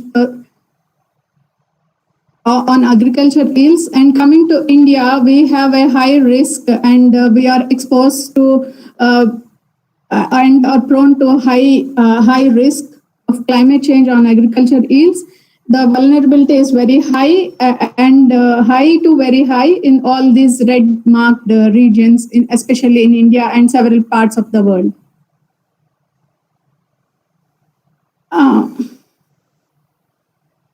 Agriculture needs to produce 50% of more food to nutritionally feed 9 billion by 2050. That is, in 2010, we have 7 billion population, and then in 2030, we have 8 billion, 2050, 9 billion. Is the global population rising from 7.2 billion to 9.7 billion by 2050. So, what will we be eating in 2050? And 9 billion mouths to feed the future farming community. So if we do not focus on these aspects, in future we'll be restricted to these capsules kind of food or artificial foods, in spite of these nutritious foods which we grow through agriculture system. What's on the world's menu? The daily calories per person. So just please give me a minute.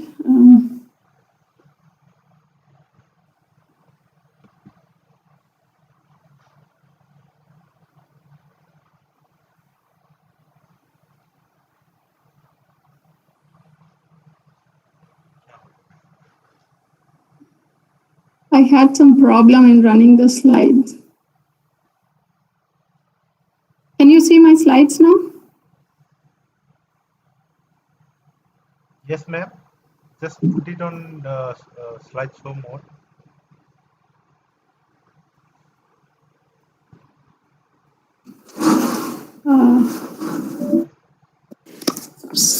I had some problem here. The internet.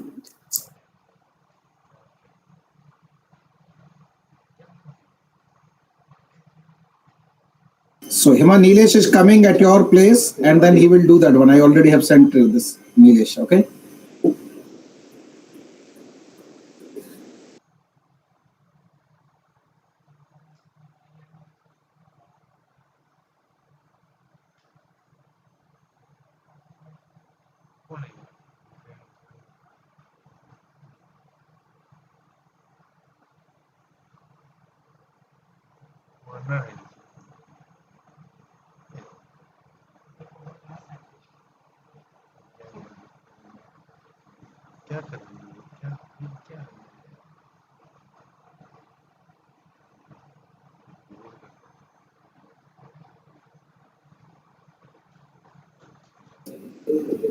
Is anyone on?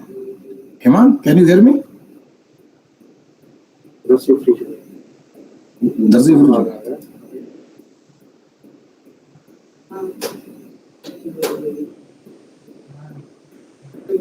Place पे आ गई. She's come to her own place.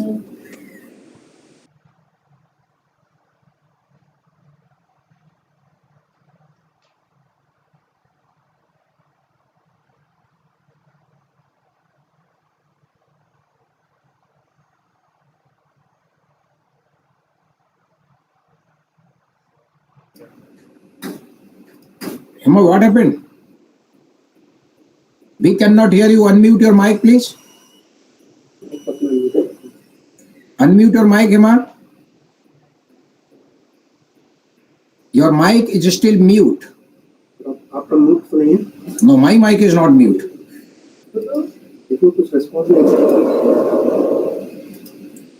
Nilesh, can you hear me? Hima, can you hear me? Andreas, my friend, can you hear me? Okay, everyone can hear me. We can hear you. Yes. Okay, so Hima, you cannot hear me? I think Hima cannot hear.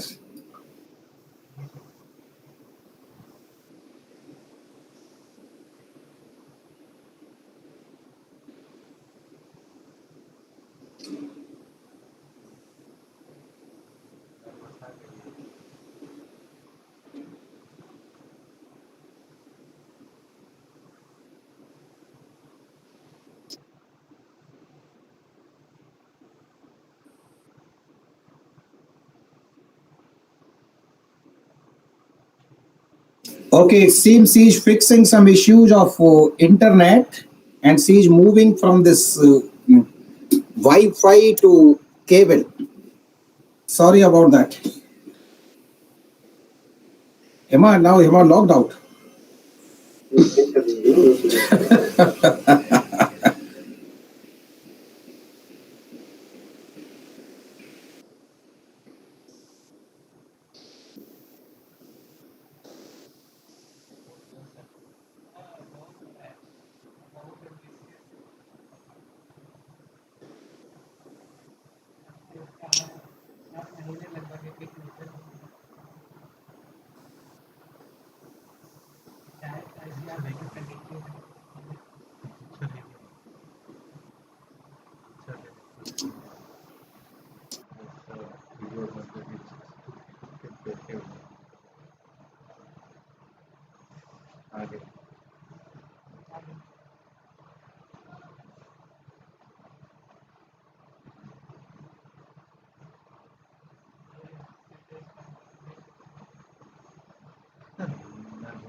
Hima ma'am, please. Can you hear me now, please?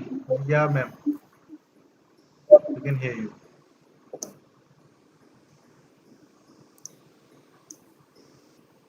Okay. So is my screen visible? Yeah. Yes, yes. Okay, thank you. And sorry for the disturbance.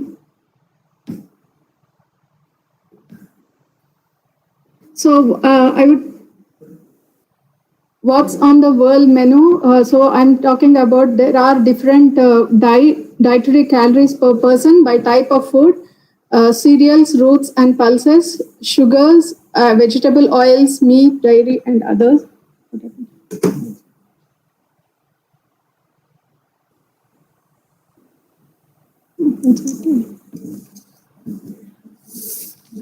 So of all these menu, cereals, roots and pulses play a very important role. So yeah, as you can see here on the screen, that coming from 1970s to 2010 and 2030, cereals, roots and pulses play a very important role. That is about 1,500 calories consumed by a person is the type of food that cereals and roots and pulses play. So on the other hand, sugars, vegetable oils, meat and dairy and other products are minimal. So that is why our focus on food and agriculture system should be very impactful. And then coming to multidisciplinary approaches to meet crop improvement for faster climate change adaptation. So how do we do that? With the climate change and high throughput phenotyping, molecular breeding and biotechnological tools, and integrated crop modeling. As the crops or agriculture system is being exposed to different kinds of risk through climate change, we have to now adopt multidisciplinary approaches to improve the cropping system. So with this brief background and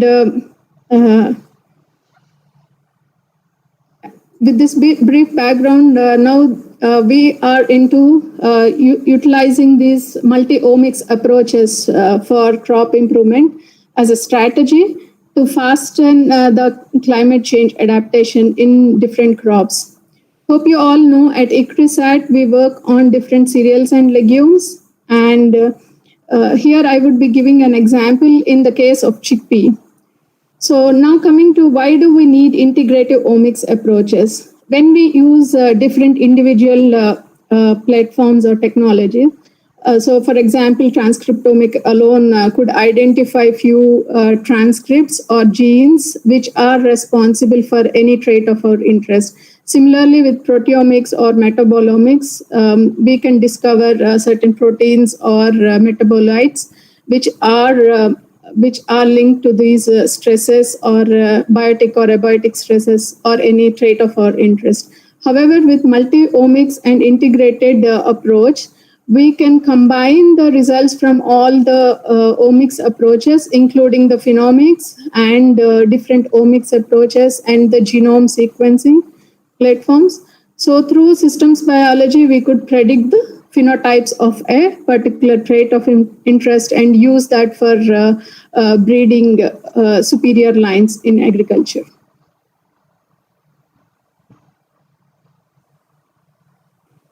So coming to chickpea crop, most of you must have known about chickpea. However, I would give a brief background on what this crop is. It is the third most important protein-rich food legume crop grown over 40 geographically diverse regions of different countries. It is self-pollinated and diploid, and the genome size is about 740 mbp. With 73.8 of the genome captured and is published in Nature Biotechnology from the team led by Rajiv Vashni at ICRISAT. So the production of chickpea globally is on an average is about 14.8 metric tons, and larger producer and importer is India. There are two types of seeds, Desi and Kabuli. Desi accounts for about 80% and Kabuli for 20%. So to give a brief background, as I have mentioned earlier, there are different functional genomics approaches to study stress responses in crops. Here I'm giving an example. And when we have different diverse genetic resources, we develop the genomic resources and then go for genome sequencing, earlier transcriptome assembly, and then see how these genes are expressed in different backgrounds of genotypes. And then some approaches like gene cloning, identification of candidate genes, and marker development. And how do we go ahead with these identified markers linked to the trait of interest through marker-assisted selection and go for field evaluation. On the other hand, we have gene cloning and functional analysis, like Andreas has mentioned, RNA overexpression tilling and different transgenic approaches, and then go for field evaluation. Ultimately, what we need is improved or new cultivars which can adapt well to this changing climate. So here I give an example in chickpea. We have developed a chickpea gene expression atlas with the genotype ICC 4958. This is a most important and highly drought tolerant cultivar, which is ICC 4958. And we have 27 representative tissues studied at different 5 different developmental stages covering entire life cycle of chickpea. For example, here in the seedling stage, germination stage, seedling stage, vegetative, reproductive, and senescence stages, we have 27 different tissues taken and then captured all important aspects of chickpea growth and development, potential, and identified potential candidate genes involved in floral development, seed development, nodulation process, and also the root development. So we have all these genomics resources available right now, and we as I have already mentioned earlier, that we have genome sequencing, gene expression atlas, and several other genomic resources available in the case of chickpea. So how do we go about in developing new or improved cultivars to adapt to this changing climate? So here we have used integrative omics approach to unravel drought tolerance mechanism. So as I have mentioned, ICC 4958 is the donor drought parent here. And usually breeders go and cross with ICC with the recipient parent in any kind of crossing.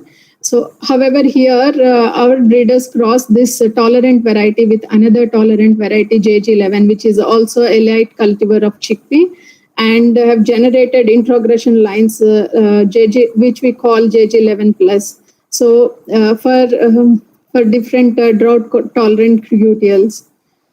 So here I have taken, we have taken ICC 4958, the donor parent, and a recipient parent or susceptible parent ICC 1882, together with the elite cultivar JG11 and introgression line JG11 plus. So all these 4 genotypes were subjected to drought stress under glasshouse conditions, and these 4 genotypes were used for omics analysis, that is transcriptomics, proteomics, and metabolomics.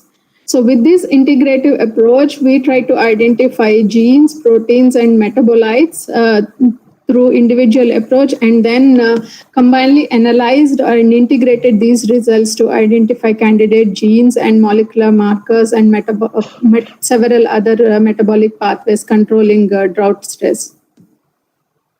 So all these resources could be used for marker-assisted selection or genetic engineering approach could be used to develop a drought-tolerant variety. So in the glasshouse conditions, we have 2 stages, that is well-watered and drought-stressed. So we have collected root tissues from at these 2 stages from all the 4 different genotypes, as I have mentioned. So in the drought conditions, we have taken root tissues when the transpiration ratio reaches to 0.1%. So from both these tissues, we have done transcriptomics, proteomics, and metabolomics. sequencing. So the technologies used here are, in the case of transcriptome, RNA-seq has been used, and for proteome liquid chromatography, mass spectrometry was used, and for the metabolome, gas chromatography and mass spectrophotometry was used.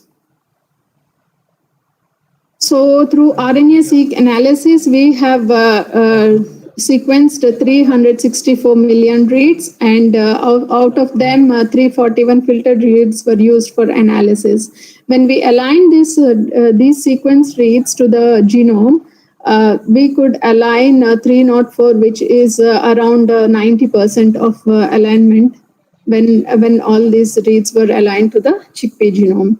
So as I have mentioned, we have control and stress conditions, that is well watered, and stress conditions of each of these genotypes. So total we have 4 genotypes into 2 conditions, that is stress and control. So we have 8 tissues taken up here.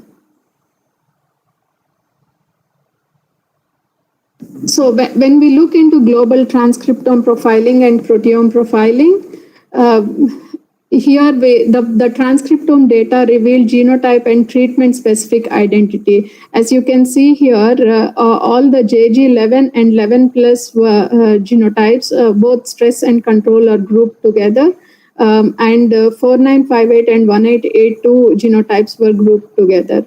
However, in the case of proteomics analysis, the data revealed treatment-specific biological identity.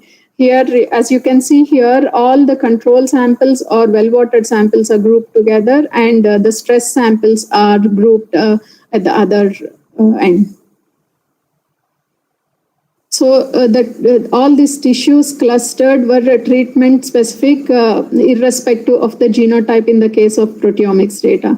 Then we have integrated this transcriptomics data together with proteomics data and tried to see what are the common genes which are acting in different genotypes against the drought stress mechanism. So we have identified different genes.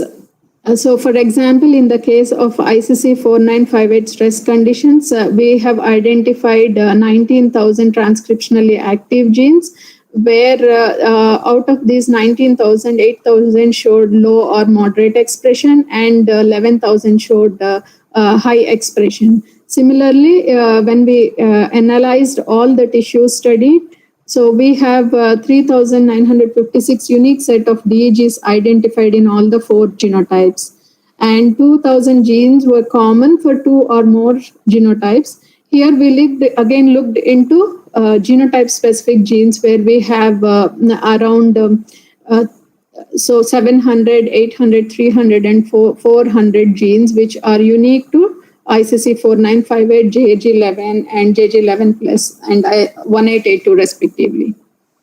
So these genes identified and which are unique to these genotypes were further analyzed together with the data coming from proteomics platform.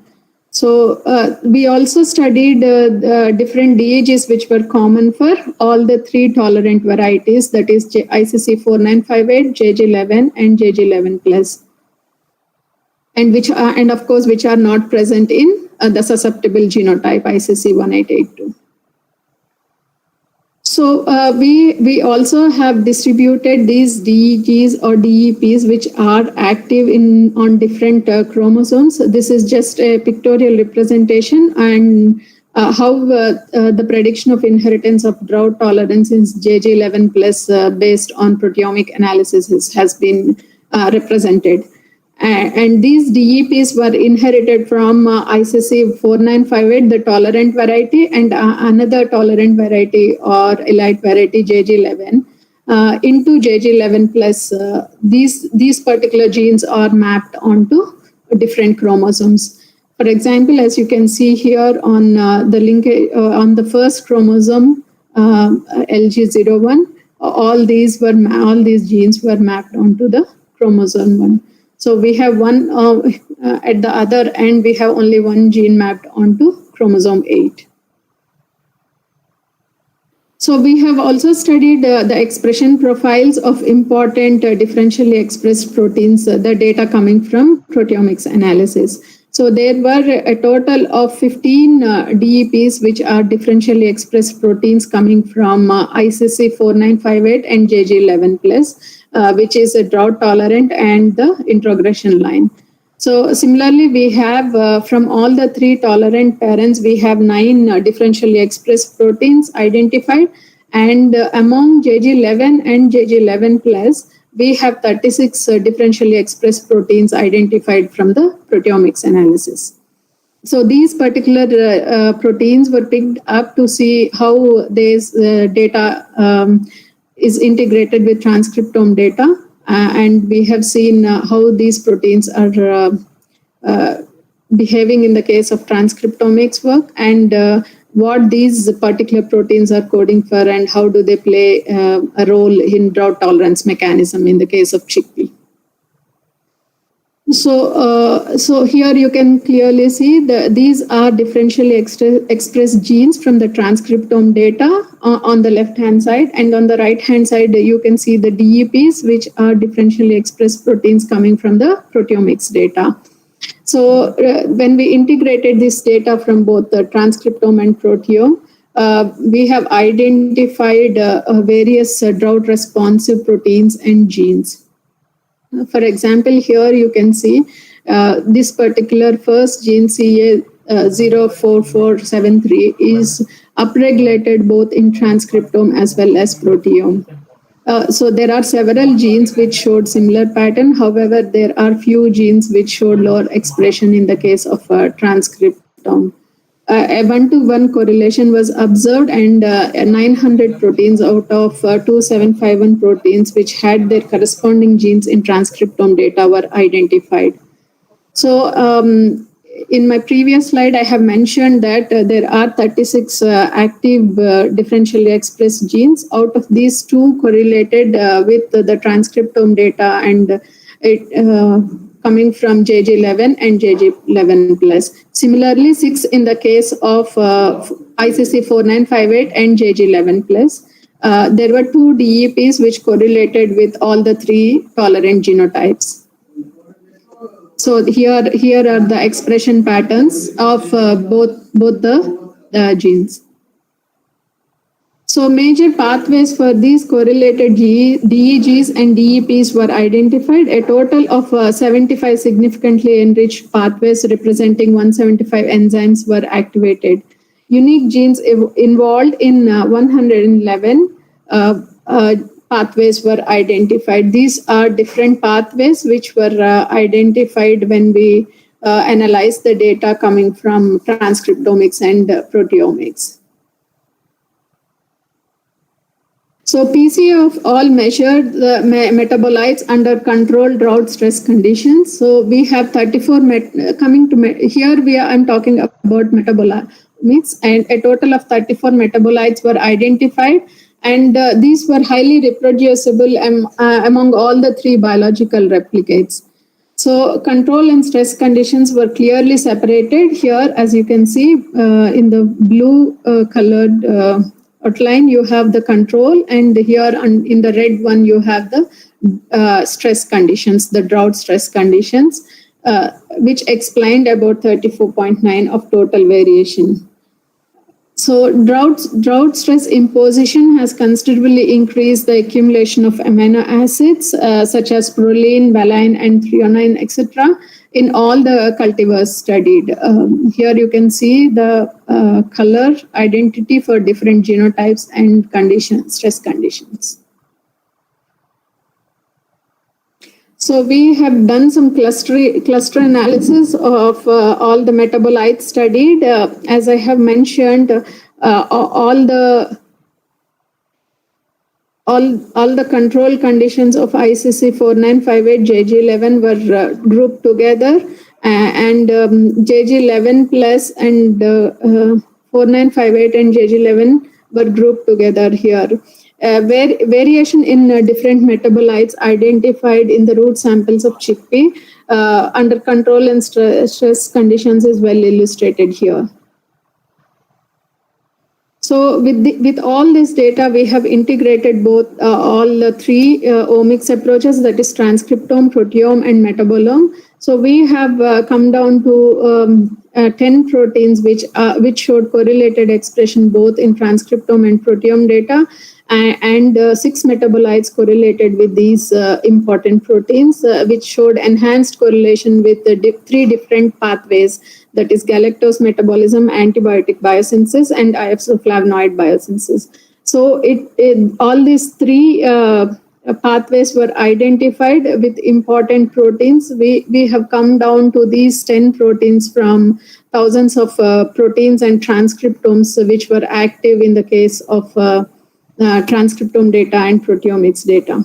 So when we do an integrative analysis, so key genes could be identified from all these omics approaches, which could be used in the breeding program. So the take-home message from the study is this study explored the transcriptome, proteome, and metabolome analysis of 8 tissues from contrasting drought-responsive genotypes, which captured the important aspects of drought tolerance mechanism in chickpea. By comparing gene and protein expression patterns at different treatments and genotype-specific genes, proteins were identified.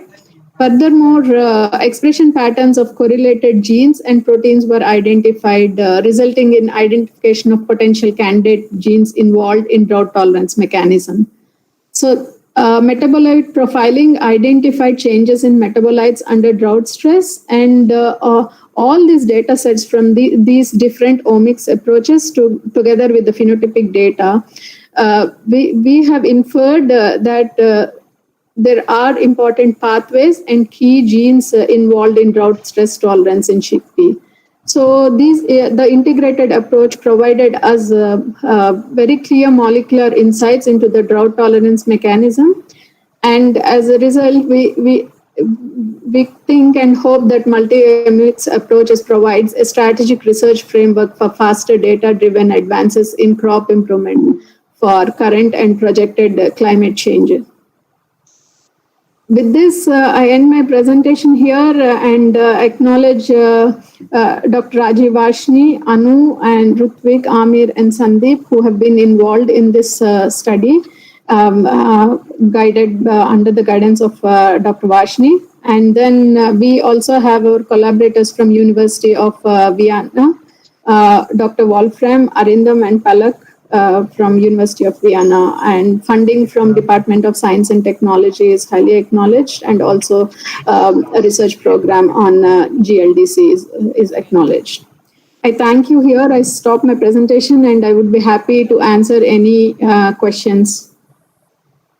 Thank you. Thank you, Dr. Hima, for very nice presentation. I think my voice is breaking. I can hear you, sir. Okay.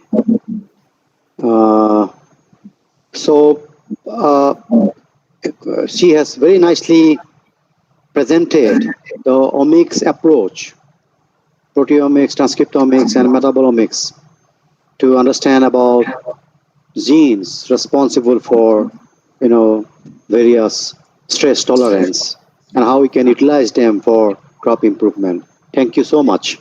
Now, any questions from the participants?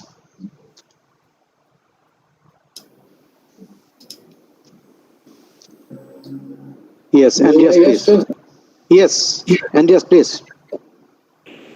A general question. The plant expresses differentially a gene under stress, and then the respective protein is reduced. How can we explain this? You mean the expression of protein is reduced? Yeah, we have a scenario. We study transcriptome and we find genes that are differentially expressed under stress. And then the respective protein is reduced. How can we explain this? So when we have the transcriptome data and proteome data, when we correlate this data together, we have genes which show similar expression patterns both in transcriptomics and proteomics. However, as you said, there are few proteins which are differentially expressed when compared to the transcriptome data. So there could be one reason when we have this pathway and if there would be a cascade of genes which would be acting on this stress responsive mechanism. So that particular gene could be responsible for activating the tolerance mechanism, or lower expression of other genes could be also responsible for activation or deactivation of particular pathway. So when we study independent genes, it could be a different scenario. And when we study the cascade of genes, if it is, for example, if it is multigenic, each gene would be playing a different role. Did I answer your question? Not sure. I mean, you have genes which are overexpressed under stress. Yeah. And the respective protein for this gene in your proteomics analysis is reduced. Do you have such cases?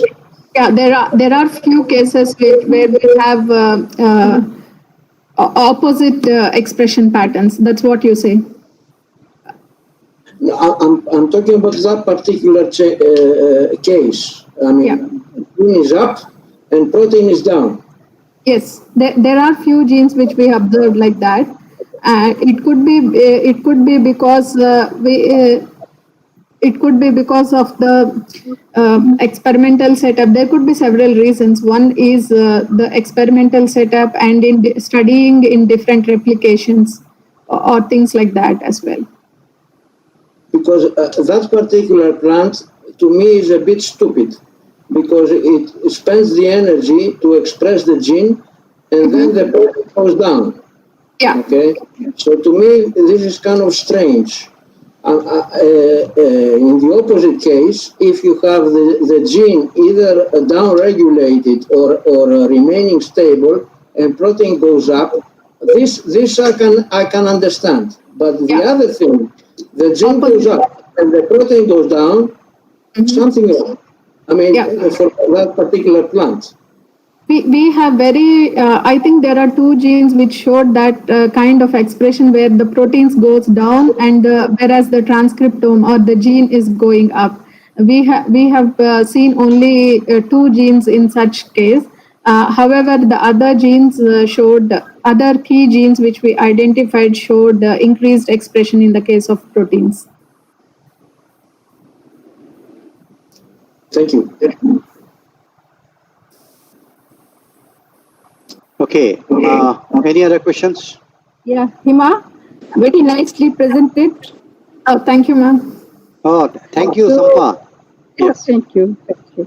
So, which database you used as the reference for proteomic analysis? Any legume database or in general plant database? It is legume database. Which is the reference? We have legume information system, and the database is compiled from that. It is close to soybean or Medicago? Close to Medicago. Okay. Actually, you ultimately you line down to a very few number of proteins. That's what I'm asking. Why it is narrowed down so few number of proteins? We have identified a big number, and then we have come down to this less number based on expression patterns and different studies from all these three omics approaches. That's how we have come down to 10 proteins which showed a relevant expression patterns in the case of transcriptomic data and also proteomics data as well. when we link to two metabolites which are actively involved in these pathways. Okay. So for metabolomics also you use the same legume.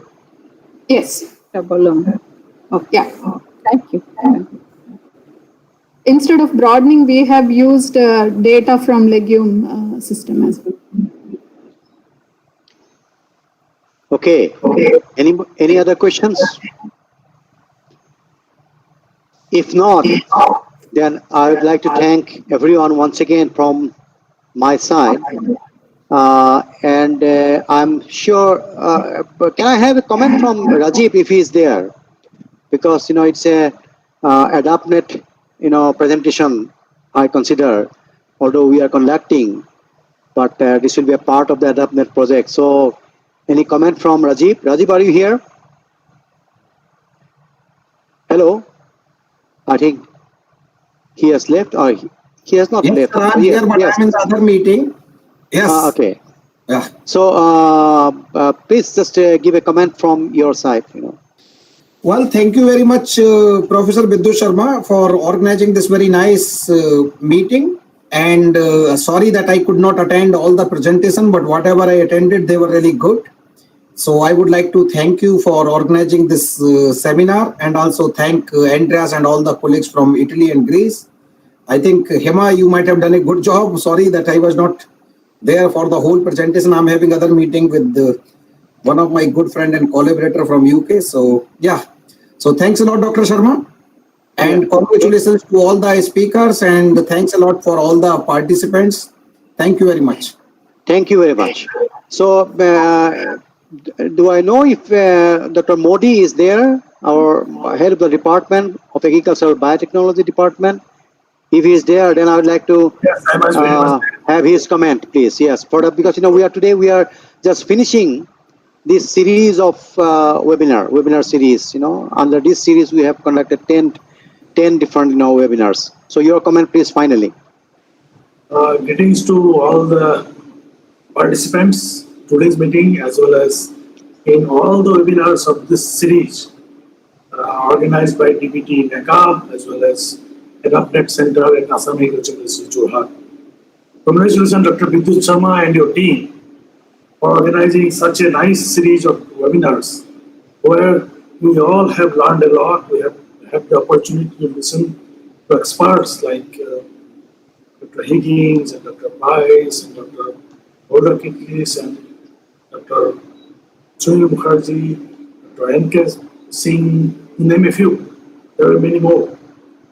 So thank you very much. And this has enriched our knowledge, and I hope that we can further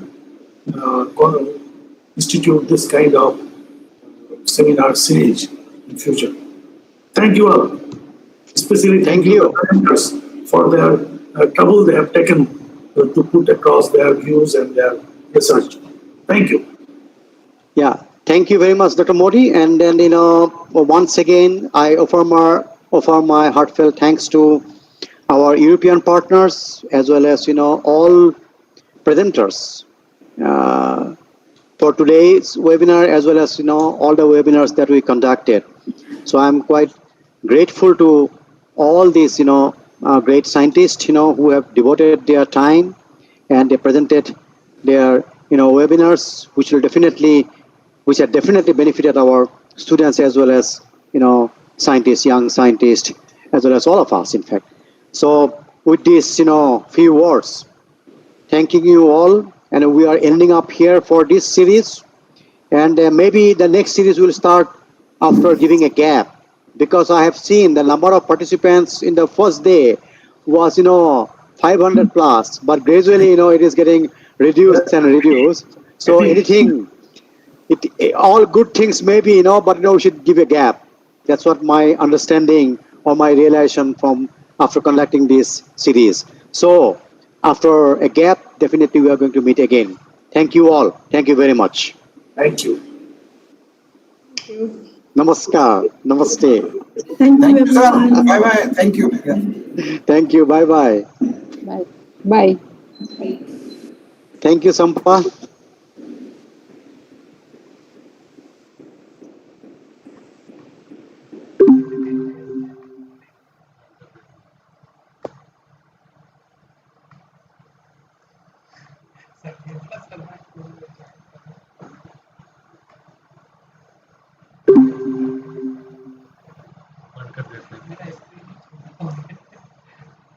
दिखाई नहीं रहा है इसका आगे